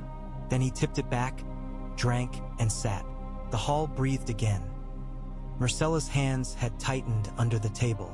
Robb could feel the faint tremor in the air between them. He set his cup down and, beneath the table's edge where few could see, let his fingers rest lightly on the back of her hand for a moment. Not claiming, not comforting precisely, only anchoring. She did not pull away. "Your lords love you," she said softly. "They love my father," he said. "They love the north. I am what remains of both. It is not the same as loving me, but it is enough." The feast went on. Men ate, drank, argued. The minstrels tried different tunes, some falling flat, others taken up in ragged chorus. When the hall finally began to empty, when the last trenchers were cleared and servants began to sweep, Robb and Myrcella withdrew together. Gray wind padded at their heels. Catelyn watched them go, feeling all the weight of the choices that had brought them to this night and all the possibilities that lay beyond it. Outside, the river murmured against the castle's foundations. The moon rode low. Somewhere, unseen, a raven settled on a rooftop, feathers fluffed against the chill. The world held its breath, waiting to see whether this fragile thing would hold. The castle slept in fits and starts. Here and there, a lantern burned in a tower window. A guard's spear clinked softly against stone as he shifted his weight. From the yard below came the occasional whicker of a restless horse or the murmur of two men on watch. Beyond the walls, the campfires of the northern host speckled the darkness, islands of orange in a sea of black. Myrcella stood on the wall walk, cloak drawn tight, breath faintly visible in the chill air. The fur lining was new to her shoulders. King's Landing's winters had never bitten quite this sharply. The stones under her boots were cold, but solid. She liked that about them. They did not whisper or scheme. The rivers glimmered below, twin ribbons reflecting the starlight. She could hear them, a constant hush like someone shushing a child. It was a sound unlike the sea's roar, but kin to it somehow. She had slipped away from her chamber after the servants had finished fussing. They had wanted to unpack all her things at once, to fill the unfamiliar room with familiar objects. She had let them do some of it. Her dresses hung in a chest, her combs laid out on a table. The little carved stagwolf sat on the bedside table, watching her. The glass serpent lay beside it. It had felt like too many eyes. Up here, the only eyes she felt were in the stars, and, perhaps, in the trees beyond, if the stories about old gods were true. A soft click of claws on stone made her turn. Gray wind emerged from a patch of shadow, moving with the quiet certainty of an animal that knew no one would stop him. His coat merged with the darkness, only his eyes distinct. He padded toward her, head low, sniffing. She stood still. She could feel her pulse in her throat, fast but not frantic. "Hello again," she said. He huffed and came closer, until his muzzle was almost at her shoulder. He sniffed at her cloak, at her hair, at the skin of her wrist where it showed between glove and sleeve. His breath was hot and damp. "If you are going to bite me," she murmured, "please make it quick. It has been a very long day." He didn't. He pressed his nose against her hand, as if nudging a pup. His fur was thick and surprisingly soft beneath the coarse outer layer. Tentatively, she raised her other hand and scratched behind his ear. He closed his eyes briefly, the way the kittens did when Tommen rubbed their heads. "That is a good sign," a voice said behind her. She turned. Robb stood a few paces away, cloak thrown over his shoulders, hair ruffled by the breeze. Without his crown, he looked younger, more like the boy she had imagined when she read Sansa's letters long ago. There was still a weight about him, but up here, under the open sky, it seemed to sit differently. "Is it?" she asked. "I thought perhaps he was simply tasting me before deciding." "He has better manners than that," Robb said. "Most days." Gray wind gave him a look that might have been reproach, then leaned harder into Myrcella's hand. She laughed softly. "I didn't mean to disturb your round," she said, nodding toward the walls. "If this is your time to brood and worry, I can go." "Brooding and worrying are my main occupations now," he said. "I can do them in company as well as alone." He came to stand beside her, leaning his forearms on the parapet. They looked out together at the dark sweep of the rivers. "In King's Landing," she said, "the walls look out over more walls, houses, streets, smoke. There is water, but it is fenced in. Here it feels open. Too open in winter," he said. "The wind can cut through you like a knife. You haven't seen true cold yet." "I am not sure I want to," she admitted, "but I suppose I will." He glanced at her. "You could still say no," he said quietly, "to all of this." She raised a brow. "You could still say no as well," she countered. "We are both here because we chose to be, or because we chose not to refuse." He huffed. "Do you want me to say that I will sacrifice myself gladly for my people?" he asked. "That I think of nothing but their safety? It would sound noble." "It would sound like a lie," she said, "at least to yourself." He looked back out at the campfires. "I am afraid," he said, surprising both of them. "Not of you, not of your family, of everything, of making the wrong choice and watching men die for it, of waking one day and realizing I have become the sort of king my father would have despised." She considered that. "I am afraid too," she said, "of being swallowed by this place, of becoming a symbol and forgetting there was a person beneath, of being used as a bridge between houses and then forgotten once they have crossed." "You think I would forget?" he asked. "I think you will be pulled in many directions," she replied. "Your lords, your mother, your own sense of duty. I will be one voice among many. It is easy to lose track of quiet voices." Gray wind sighed heavily and sprawled between them, as if offended by the level of introspection. Robb looked at Myrcella. "You are not quiet," he said. "Not in my head, at least." "That is because I am new," she said. "New things are loud. They jangle." He smiled, faint and crooked. "You may be right," he said, "but you are also different than I expected. I thought I would hate you, you know?" "I thought I would hate you too," she said. "It would have been simpler." "Would it?" he asked. "Perhaps. Hate is easy. It doesn't require much thinking. It only needs a spark and some dry kindling. And we have had plenty of both," she said. They fell silent for a time. The night wrapped around them, cool and clear. Somewhere in the distance, An owl hooted. The river whispered. "My uncle believes this will make his father furious," Myrcella said eventually. "The dwarf seems to enjoy that," Robb said. "He enjoys surviving," she said. "Annoying grandfather is simply one of the ways he does it." Robb's gaze traced the line of the far bank. "My grandfather would have been amused by all this," he said. "Rickard Stark. He died before I was old enough to know him. Burned by a king your grandfather helped overthrow. Now here we are, trying to stitch their legacies together with marriage. Do you think they would approve?" she asked. He shrugged. "I don't know," he said. "They lived in different times. They might see this as weakness, or they might see it as pragmatism. The dead are rarely as simple as the songs make them." "The living aren't either," she said. He glanced at her again, studied her profile in the starlight. "When the snows come," he said, "Winterfell will be colder than this. The nights will be longer. There will be less food, fewer feasts. Men will grow restless. Some will look at you and see a lion to blame if anything goes wrong. It will not be easy. Nothing has been easy for a long time," she said. "I do not expect it to start now, but I would rather be cold and honest than warm and lied to." He snorted softly. "You will get your wish," he said. "The North is nothing if not honest. Blunt, usually."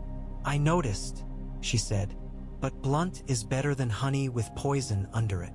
He thought of Cersei's smiles, of Littlefinger's politeness, of Varys' soft words. "Yes," he said. "It is." Grey Wind lifted his head suddenly, ears pricked toward the north. His muscles tensed for a moment, then slowly relaxed. Whatever he had sensed, it was not near. "What is it?" Myrcella asked. "He hears things we don't," Robb said. "Smells them. Sometimes I think he feels the world changing before I do." She shivered, though not from the cold. "Do you believe the stories?" she asked. "Of what lies beyond your wall?" He was quiet a long moment. "My brother is there," he said. "John. He writes of wildlings, of cold, of men disappearing, of things in the woods that do not move like men or beasts. I believe he believes, and that is enough to make me listen." "My uncle Davos believes," she said softly, thinking of the letters that had passed through the capital, of overheard scraps. "Stannis too." Robb's brows rose. "Stannis?" he said. "You have spoken with him?" "No," she said quickly. "But I heard things. In the capital. Rumors. Bits of letters. I know I am not meant to, but I listen when people think I am not listening. You and my mother will get along," he said. She smiled. "Perhaps," she said. "Or perhaps we will drive each other mad." He exhaled slowly, fogging the air before him. "This peace we are making," he said, "it is not just between our houses. It is between all these factions. North, south, east, west. If the dead do come walking, we will need every one of them. Otherwise all this—" He gestured to the campfires, the walls, the rivers. "Falls. And what will we have then?" she asked.